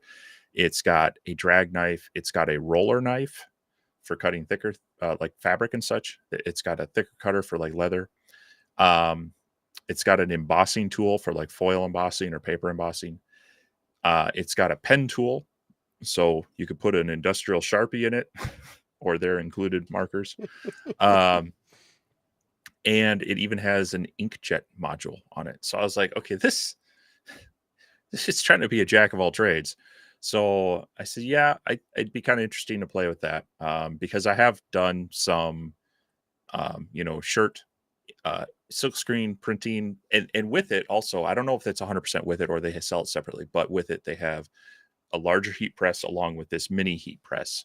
And I have been doing some DTF transfers for some people with their shirts. I did that in my, I did the custom clothing video a couple months ago for the pork farmer. So it's not my normal cup of tea, both in a multifunction machine, but also this is definitely geared towards replacing a Cricut and in the crafting market. Like we talked about, this would be right up May's alley and her yes, she might try to steal that from followers. You. She might try to steal that from you. So yeah, it's that actually did show up. So it's not going to be I'm gonna try to get some stuff out on it. Wasn't expecting it to come right now. They kind of just dropped it on me. So I've got a few other things in the works, but I'll be getting that unboxed, set up somewhere, and start playing with it, and we'll see how it is. I'm really kind of curious. Speaking of puzzles, and this is why it made me think of it. Um, you should be able to print out something on wood and then use the laser cut it out. So it'd be very interesting to see making a puzzle that way. Um, I mean, in my video, I show engraving an item, and you could engrave a picture, but it's basically black and white. Well, now you've got color, or those like the kids' names pieces or whatnot that they place in. You know, it might be an interesting way to make those with a little more color and pop. So we'll see how it goes. Like I say, I'm not always a fan of a machine that tries to be too many things. So we'll see how it functions at each of these, but it'll be kind of interesting. I think definitely be something different. Yeah, they haven't. I haven't heard from them on that thing, so it's kind of busy right now. So I really, to be honest with you, I don't really want to hear from them on it right now. Yeah, I know we've talked about this quite a lot, but I've uh, between the number of things I haven't gotten done and just my day job has kept me plenty busy. They're you know, my projects. There's a honeydew list of things that we haven't gotten to. So yeah, I need to. I can't take all the stuff that people want me to try to promote for them. It's got to be different. It's got to be interesting for the channel. Yeah, Brian's saying it's a 10 watt right now. So I don't know. Yeah, I think well, yeah, they've been talking about a few different ones. I'd have to dig up the email about what all the modules they were recommending for it, but yeah, Robbie was one of my apparently he was one of the folks that didn't know about canvases, and I really wish they would. That button, it just looks so like it just blends into the background. It doesn't look like a button. They should really like make that to where you can tell that when you click it, something's going to happen, because it looks like it's just a tab, like a name tab. Oh, but I bet I get 50 messages a week about, hey, I bought this file, but there's only one file in it. And I'm like, oh no, there's 9 canvases. No, this is all I got. And I'm like, so I've got this image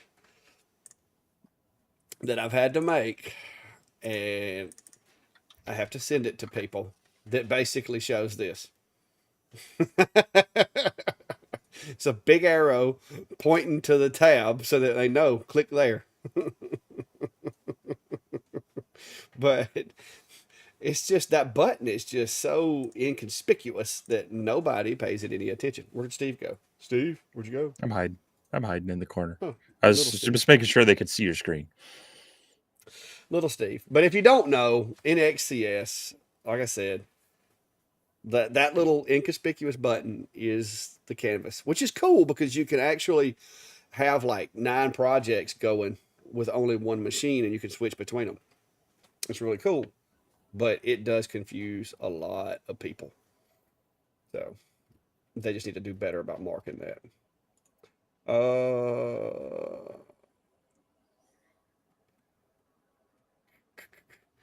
As we create to be a good laser for a guy in a wheelchair, I have watched a lot of videos, the Clack Shack and other sites. I mean, it does get taller. It does get taller, so you're going to want to, like, especially if you have limited, ability to stand up and sit down. That's going to make it a little challenging because it actually does this. Yeah, that and the fact that for maintenance, you basically have to tip it up on sides to even just clean the lens. That is something like this would be like easier. Yeah. Because you can get in and out of this, like even if I don't get out of my roll around chair, I can do anything I need to do to this. Mm-hmm. So we create, you kind of got to go over inside the hole. So if I was limited to a chair, something like this would be more. Although that one too, getting the module off, it's going to be easier on that one. As long as your arms are long enough, it shouldn't be a big issue. Felt like that one had some extra screws, but no, the the Lasermatic definitely is going to be easier to get things in and out of it. It's going to be easier to see into it from a sitting level and such.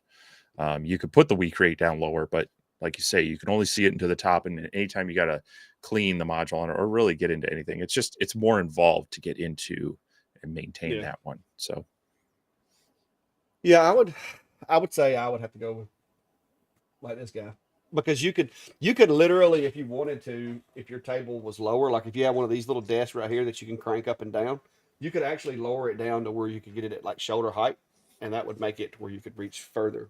Which mine basically is at shoulder height, so I can like reach all the way to the back. So yeah, that I would probably avoid the We Create if because that thing does, you have to kind of lean over and look down inside it, and it does get taller and shorter. And yeah, I don't, this doesn't seem like it would be a very good fit for that situation. And I kind of understand that process too, because when I was going through my back troubles, there was several weeks that I sat in here just sliding around in this chair because I couldn't really get on my feet. And that's when you realize too that some of these enclosures I built with these big heavy doors aren't ideal when you can't, you know, like lift a lot of weight over your head, because at the time I was pretty much limited to this guy. And because I could actually just kind of slide over here underneath it, reach inside, do what I need to do, and then lower the thing back down.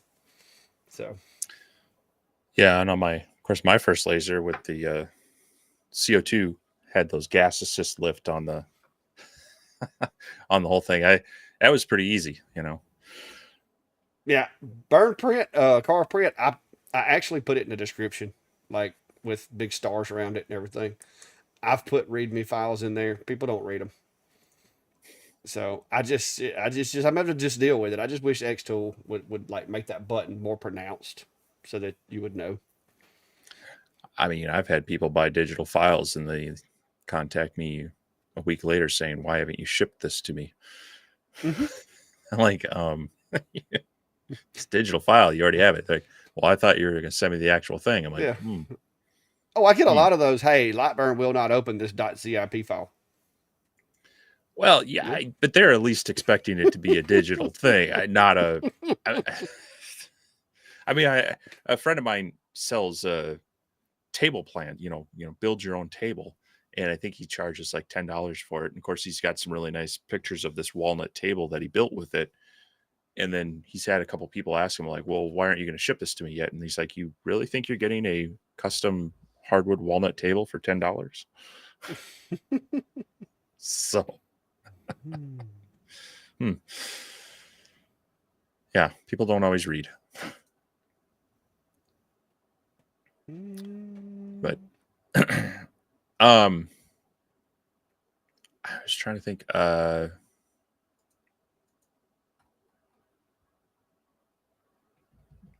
Tripod's Garage, as far as you're looking for accessible things, he might be a good one to check out as far as uh, equipment that's good or bad when you have a bit of a disability, because he's as his name of his channel states, he's missing a leg and is sometimes around in a chair, whether it's a wheelchair or an office chair and such. So he sometimes speaks to that when machines are a little more difficult to work with in his videos as well. So that'd be Yeah. another thing to check out if you're looking at a laser, and he might have some information on it on his channel. Just another source to get some ideas on. Yeah.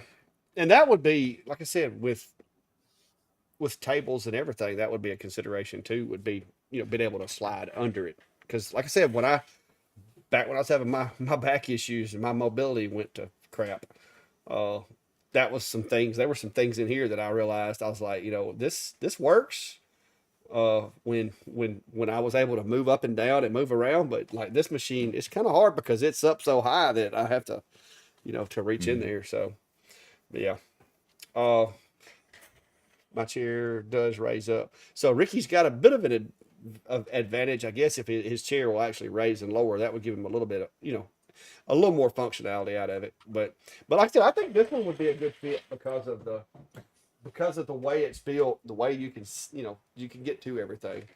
So so that would probably be where I would start looking is either the Rolly or something similar. It doesn't necessarily have to be it, but there's some other machines on the market that are similar as well that would probably work.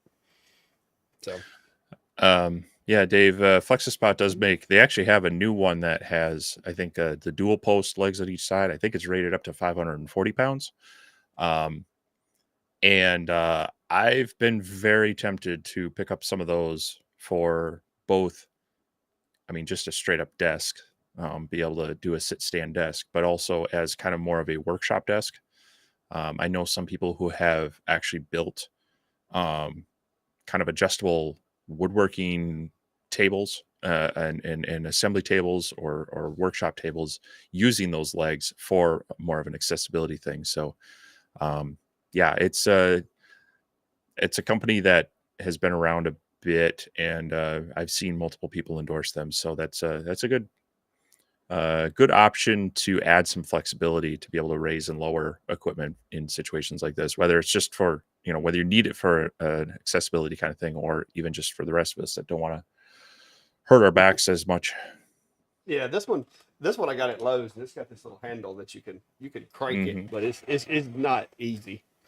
Matter of fact, Yeah, no, the, I got a really good deal on that one because when I bought it, the handle wouldn't it didn't work, and they sold it to me for half price. I brought it home and found that somebody had failed to connect a linkage underneath it.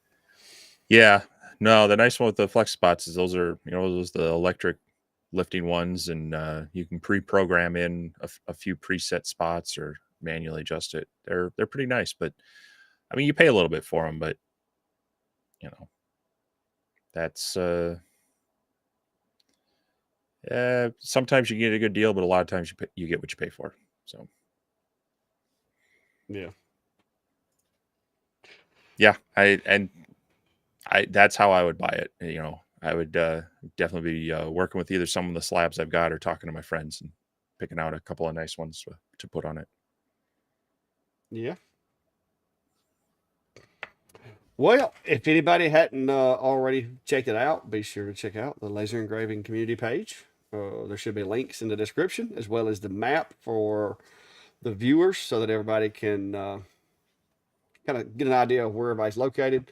And I will be doing some traveling next week. So if anybody's in the south, very far south end of Alabama, I may be in your neck of the woods. Or I know I will be for a few days. And matter of fact, next week's live show, I will probably be doing it remote. I probably won't be here in the shop. So Oh, hopefully really? the internet connection and all that'll work for me so that we can have a successful I live. tell you, if I was the resort technically that they had us in, I think that was a bit of a stretch of the term, but the place they had us stayed in had I apparently it was the room and the floor I was on. I connected to the internet. It would start to load a page and go, nope, sorry. Even hotspotting my phone was difficult. As far as I mean, I could get content through my phone, but if I had tried to live stream from there, would have been pretty bad. As a matter of fact, I think I had better internet out at the state park campground than at that hotel. So yeah, hopefully you get decent internet. I'll better make Yeah, sure I got some buttons ready and yeah. I mean, make sure you've got extra content just in case I don't make it. yeah. But like I said, as long as the last time I was down there, I had enough cell service that I could pull it off with my laptop. So we're gonna see. I think that'll be the case this go around too. So shouldn't be shouldn't be too much trouble. I'll have to get a second camera and have a clack on the stick over there. You never know. You never know.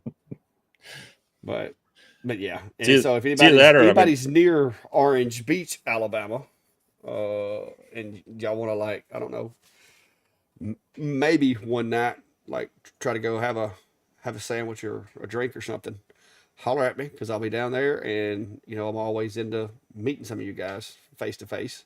anytime I go to like your neck of the woods or whatever. So if that's the case, shoot me an email, let me know, or message me on my Facebook page, and Mike could do that while we're down there. I'll be down there uh, most of the week, so Cool. go grab some wings, chicken wings or something. Or I don't know if I can find livers down there. I don't know where to find them at.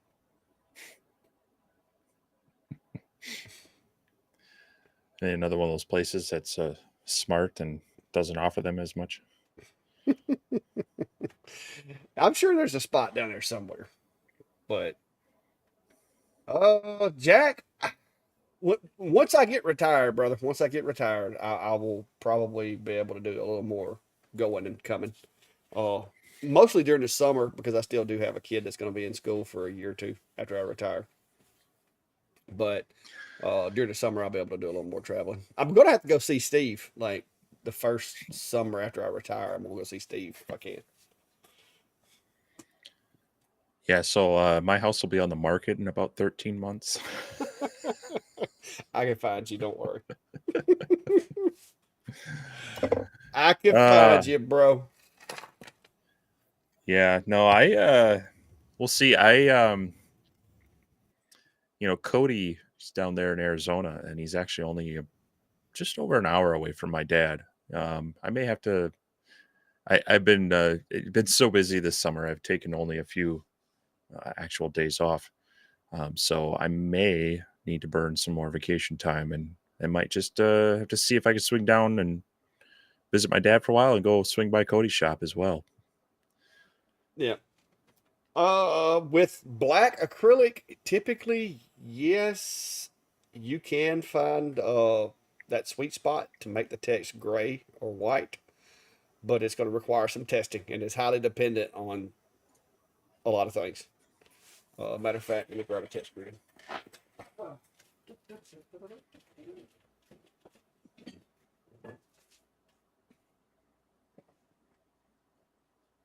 So this is not some of the best results I've ever got, but yeah. So that's black acrylic. Uh, you can also get it to where the speed and power is just enough to turn the surface white. And I know Steve and I think both of us have used it in videos before. You may actually have a more recent one than I have, but Um, Trying to think. I know I've but been playing yeah, around with acrylic on a few of them, but but yeah, it takes some testing though. here we go. We got your stand in case you can't make it next week. Yeah, okay. I hear you. I hear you. That's quite the laugh. I Hey, mean, come on, man. he's trying to come over here and steal my shop. I know what he's trying to do. Oh, okay. All right. Well, maybe he just snuck a he can green screen the Oh no, background and no, he's I know what he's after. It's right around that corner right there. And then there's another one right over this way. mm, I know what he's after. gotcha. Gotcha. Cody said he'd love to have you stop by. If I make it down that way, I'll definitely give you some heads up. We'll uh we'll try to make something happen if I get down there. Like I say, it's been well, I guess my family and I went down there. Well, it's been almost 5 years now. 2019. I used to get down there like Mm, once, almost twice a year before we had kids. Now it's far few and often that I get down there to see them. But yeah, I got to do that more. cool. Well, Jimmy, we appreciate it, sir. Without you guys, we wouldn't be doing it because it'd just be me and Steve basically in a Zoom call. But which I'm not saying we don't do that occasionally anyway. But yeah, it makes it fun being able to interact with you guys. And like I Yeah, said, I know we partnered up. This is what is this episode like because I actually did the math because I was trying to figure out exactly how many we had done. I think this is our 58th consecutive Sunday Night Live since we first started these things back in December of 2022 was the very first one we did. Uh, it's got to be more than that. hang It's on, let me 52 check. weeks in a year. Oh, hang on. No, no, episode 65. Hang on. I can't, numbers ain't my thing. Hush. Yeah, Give me a I was minute. gonna say. Give me a minute. Give me a minute. I Let's see. mean, as we get closer to December, we got to be ramping up towards 100. Uh, We'll have to do the math. See, that Maybe was do something episode big for 100. 65 back in March. Hang on. Why is it not showing me? Oh, come on. Google done got the bugs. Episode 85. My bad. Wow, we're already on Yeah. 85. Yes. And trust me, I went through there on each one of my videos, episode 1, 2, 3, 4, and put it the first line of the description. So, and I Mm. actually messed up and like counted one twice. And so I had to go back and do half of them twice. But yeah, this is episode 85. So that's 85 consecutive Sundays that we haven't even missed a show. So somebody was talking about the dedication of doing it while I was out of town, but yeah, me and Steve both. Now there's been a couple of them that Steve wasn't here because of lack of internet and stuff like that, and it could happen to me as well. But I'll at least Well, be in the comments section, yeah, even if I can't stream. So I know the one I missed last year was one or maybe two. I was on the road and just couldn't connect, but I tried to pop into the comments like you said. The one time I was it was last year June. I was literally walking around Mount Rushmore, had you kind of yeah, on the stream in the pocket, and I it's, was trying to share. Yeah, I was trying to it's share photos and whatnot.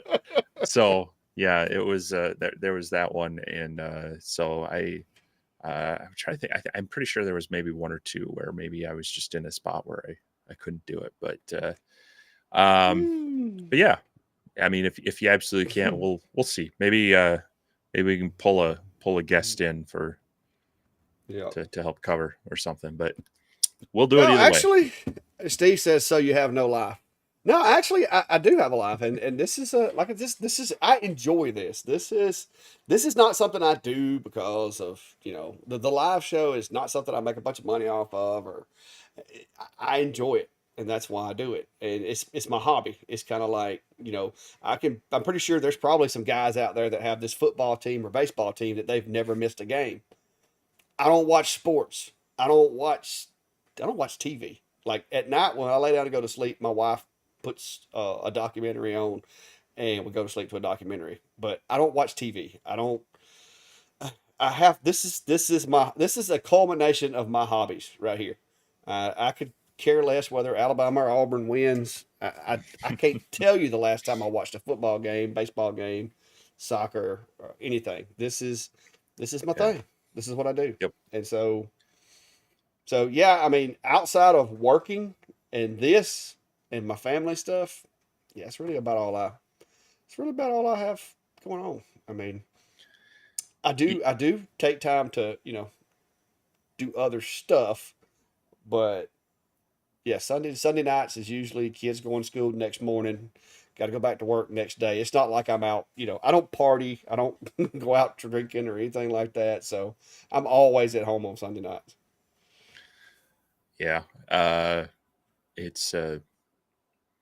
It's it's kind of funny. Your introverted versus extroverted levels. It depends on the context. So it could Yeah. be a work thing, it could be a personal thing, and whatnot. Um, uh, and it's kind of funny. I did my camping trip solo, which I don't do a lot of those solo. I grew up always going camping with my dad. I've taken the kids camping quite a bit. Carl and I did that before kids as well as since having kids and such. This is the first time I've gone camping by myself, solely by myself. And after doing some of the laser stuff and whatnot, and I didn't want to be too disruptive. And even though I had tested it and you really couldn't hear it from the other sites, it was somewhat secluded. Kind of wrapped up down and had thrown a little too much wood on the fire. And I'm looking at it going, okay, now I'm bored because there's no one here. It's just me and this campfire. And yeah, I was like, this would have been a great distraction then too. But no, Yeah. it's fun to just get on and chat with you, but also really, like you say, interact with everybody else, answer some questions, have some back and forth.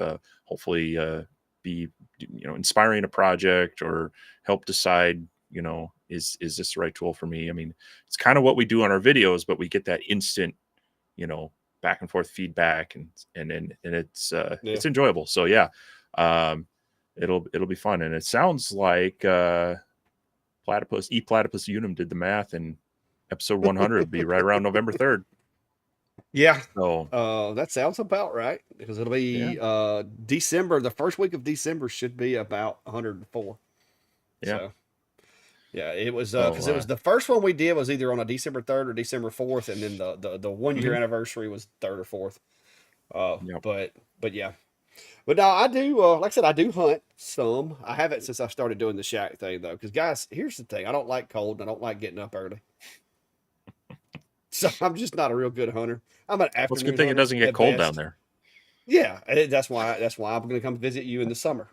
But I don't like being cold, and I'm part of my disorder that I have is when I do go hunting is I'm sitting there and I'm not seeing anything and I'm like, you know what? I could have already made so much stuff.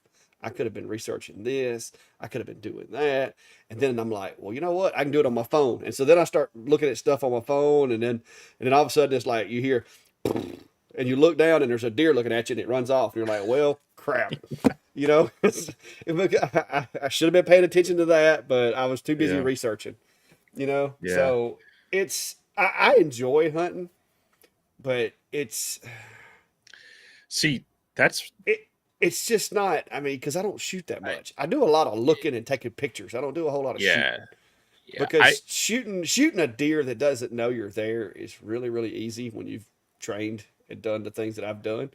So it's like, unless it's just a massive deer and I need meat for the freezer, I'm not shooting it. So Well, and I've gone hunting with friends, and yeah, I've been there where the two of us were in the tree. It was kind of an elevated deer stand, and then we had one other guy kind of circling around for a bit to try to drive him out. I almost fell asleep waiting until my friend took a shot. Um, that'll wake you up. yeah, well, because we were doing black powder, so it's got a little extra. Um, it, my thing with it is that if I go, I want to go with people because I'm not into deer meat as much. I would rather have like, you know, pheasant or something like that. It's just kind of gamey. You know, and then it's like, okay, you can make it in sausage, mix it in with some ham or whatever. It just, no thanks. I'd rather do fishing because it's easier with people. Again, I'm Yeah. not gonna eat as And much of the fish. you don't have to be as quiet. Yeah, because you can be out there, you can have a good time, you can be talking a little bit, you know, you're not going to be whooping it up too Yeah. much because you'll still scare the fish a little bit. But you could, you know, for me, it's a social thing. You know, I'm hanging out with some friends, having a good time, and someone else takes the stuff home and they process it and they enjoy it. You know, because yeah, it's not a it in most areas it's going to cost you more to get the gear, get the license, get the tag, all this stuff than going and just buying the meat. So it's not a Yeah. affordability of putting food in the freezer, but Well, you know, it's a here byproduct of. it's yeah, here you can actually get a lot of meat because hunting license here isn't that expensive, and you don't gotta have tags or anything like that. When you buy Well, your if you're going to license, process it yourself, maybe. yeah, But well, by you the time can't you really. process the meat, Nobody it's nobody around here processes them anymore since that whole yeah. wasting Mm, stuff started going around. But uh, but yeah, it's like I said, I enjoy it, but I spend more time taking cool pictures because yeah. I love to take my camera with my big lens and catch them like early in the morning, the sun's because my artistic side shows and I start taking pictures.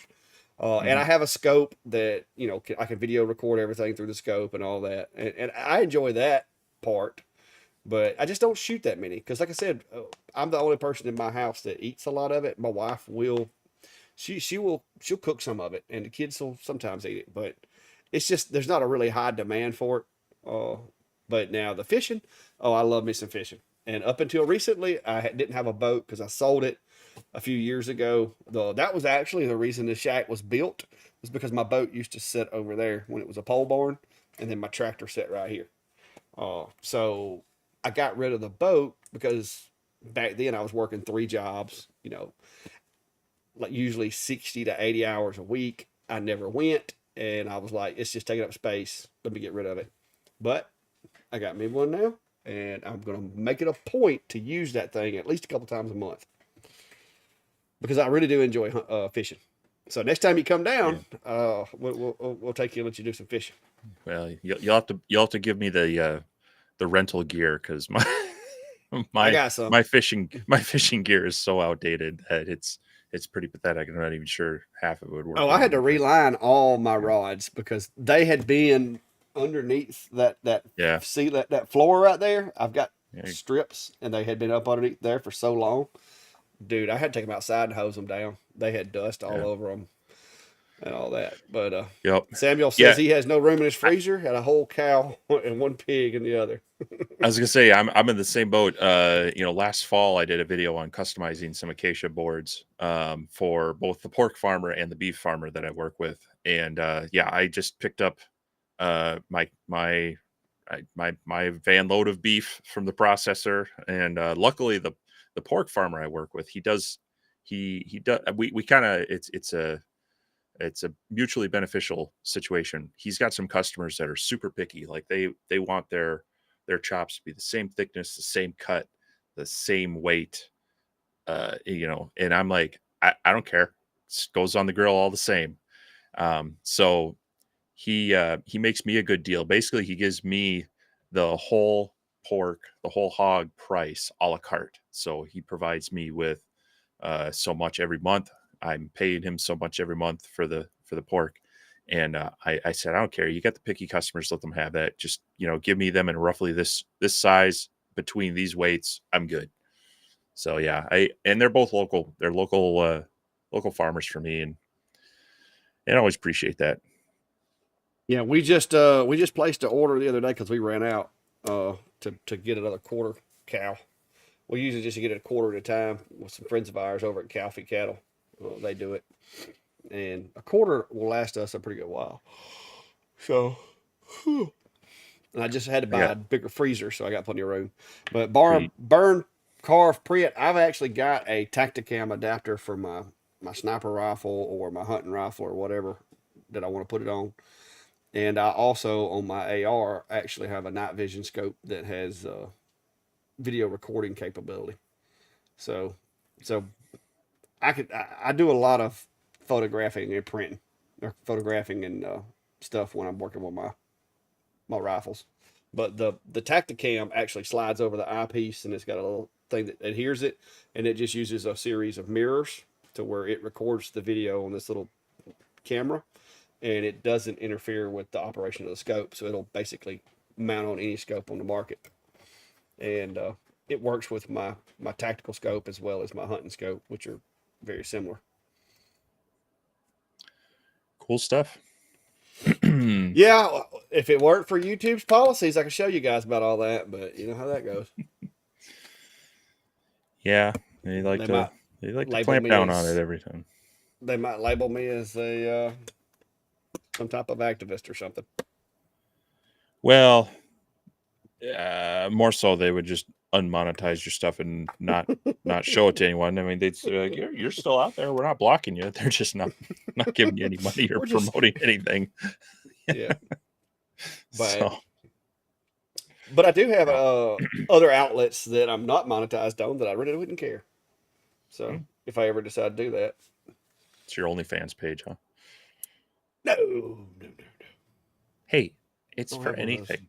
Doesn't have to be for the typical use of OnlyFans, Mm, or so they say. I wouldn't even want to. I wouldn't even want to start one of those. That could you imagine? I mean, like I had a guy Could you earlier. imagine your name showing up on a data breach for that? Well, I had a guy earlier message me comment on my video, and no, just to make sure I don't get this wrong. Let me go to my comments here and make sure two of them, quite frankly, and I'm not sure. All right, yeah, Oh, are these I'm going to be not one of sure my troll accounts? exactly. Well, probably ironic to put the word peacemaker on an item that is used to harm people daily. Seriously? I mean, come on, guys. You don't even know me.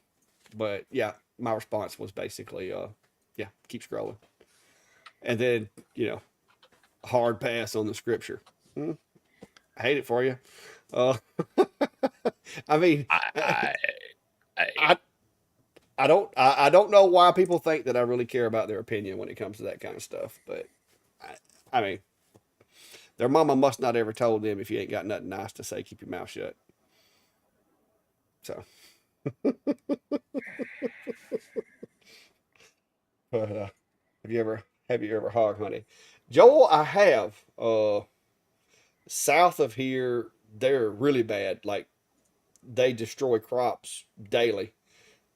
But we had a hunting club that joined up against some farm property where they were a real bad problem, and I got to encounter several of them while in the woods.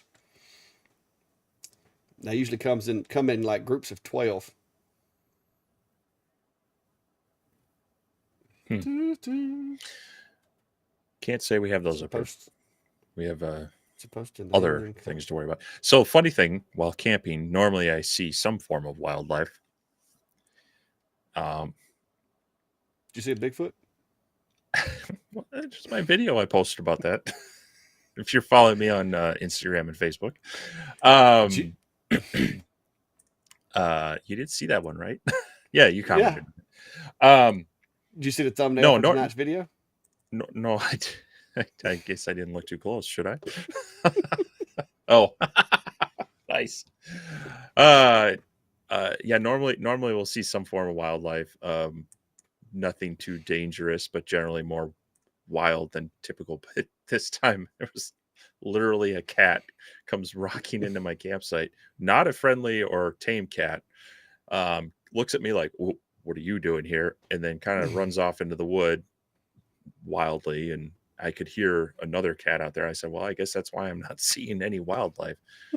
Those, I I You love my found a cats, pack of but feral cats. yeah, I mean, I love my cats, but they could do some damage to an ecosystem left unchecked out in the wild. So, Yeah. Yeah, Mark. They down around the Alabama River, they've got a lot of them that are just kind of migrating up the river from down around the Gulf, and they're just heading further and further north. And the weird thing about it is up until recently, Alabama treated them like they were deer or something. Like you couldn't shoot them at night, you couldn't do this, you couldn't do that. And then after farms started getting destroyed and it started becoming an actual problem, they got a lot more lenient about now. You really ain't even got to pay to get a permit. You just call whoever your guy is, your game warden, and say, "Hey, I'm going to be over here at this place shooting hogs tonight." And you know, the permitting process has gotten a lot simpler because used to you had to apply and it took months to get your permits. And I haven't been involved in it, but I have heard a lot of folks saying that it's gotten easier now since they've been destroying, because down South Alabama, peanuts is a big thing, as well as what's that other soybeans? pecans. Yeah, soybeans. Oh, No, soybeans. Okay. peanuts and soybeans, and hogs come into a peanut or a soybean field. It don't take them long. They can do some damage. Because the thing about pigs is when they eat something, typically they pull it up before they eat it. It's not like cows or deer where they just chew the foliage. Yeah, they chew it. You know, They chew it halfway down. Yeah. yeah, pigs will snatch it up by the roots. So even they only eat a few leaves off of it, they're going to kill it. Because I know when we were growing up, that was about the only way you could kill kudzu on your property was pigs, because they would actually pull the root up out of the ground and eat the root. Hmm. But yeah, we don't have any right here where I live that often. Every now and then somebody will kill one in the area. There's a couple little pockets of them, but they're they're coming. Yep. Well, we've gone 15 minutes over almost, so people are Oh needing to head wow, to bed. so, yeah, yeah, including me. so Well, we will. I guess we might. We'll hopefully see you next week, barring any internet issues. But I'll be here, and yeah, maybe I'll see if I can get a well, third chair here just in case. But I was fixing to say, well, if you need me to, Bill's done said he'd stand in for me. I can get him lined up. all right, we'll I'll send him the file where you can burn a clack head and you can just kind of hold it up there. Yeah. Well, hopefully everything. I'm in the same. I'm gonna be in the same place I was last year, so it Okay. should it Yeah, should that work. worked pretty well. So, Yeah. but yeah, yeah, hopefully not too busy of a week up here. I've got a few things that are on the verge of being done, so hopefully I can get those out. And like I said, teased, I got some more equipment here to play around with, but always appreciate everybody checking out the content. Always, of course, here in the lives, but also the interaction in the comment sections of the videos and such. And some of that's we talked about earlier. Inspiration. We pull a lot of. Sometimes there's always videos coming out of either the comment here or comment on a video or on the Facebook pages, and so we appreciate all the interaction across our mediums and such. So we'll see you there. Otherwise, we will see you next Sunday, and I'll let you wrap it up. Yes, sir. Yeah, appreciate everybody. Like I said, finally made it to that 30,000. Uh, that's been a goal of mine for a while, and wouldn't be able to do it without you guys. So I appreciate that. For some of you that have watched or like to watch or may want to watch, like the bees and the other things that I do that aren't shop related, if you haven't heard yet, I did start another channel, and there should be links all over the place for it. And it's basically going to be my other hobbies that aren't in the shop. So if that's something that you want to look at, and Brandy's, we haven't done a lot with it this past week because it's been just a hectic week for both of us. But Brandy's going to be a little more involved in it and help me with content and stuff. So if you want to go check that out, I'd appreciate giving that one a subscribe because right now it is an infant. Like it's only been up for a couple of weeks. I've dropped a few shorts and everything, but it's not a lot there. It's only at like 375 subscribers. And so that's going to be like more of the, you guys talking about going hunting and fishing and all these things. That kind of stuff, as I move into retirement and do more of that kind of thing, that kind of stuff will be on that page rather than the shack. I'm going to try to keep this one just shop themed, shop and sawmill. That's what I'm going to try to keep here. So hopefully that thing will grow and we can have two outlets. And like I said, if I want to put a hunting video on the other one, I can, and it won't affect this one. So we'll see how that goes. But anyway, till next time, guys, y'all be safe and have a good day.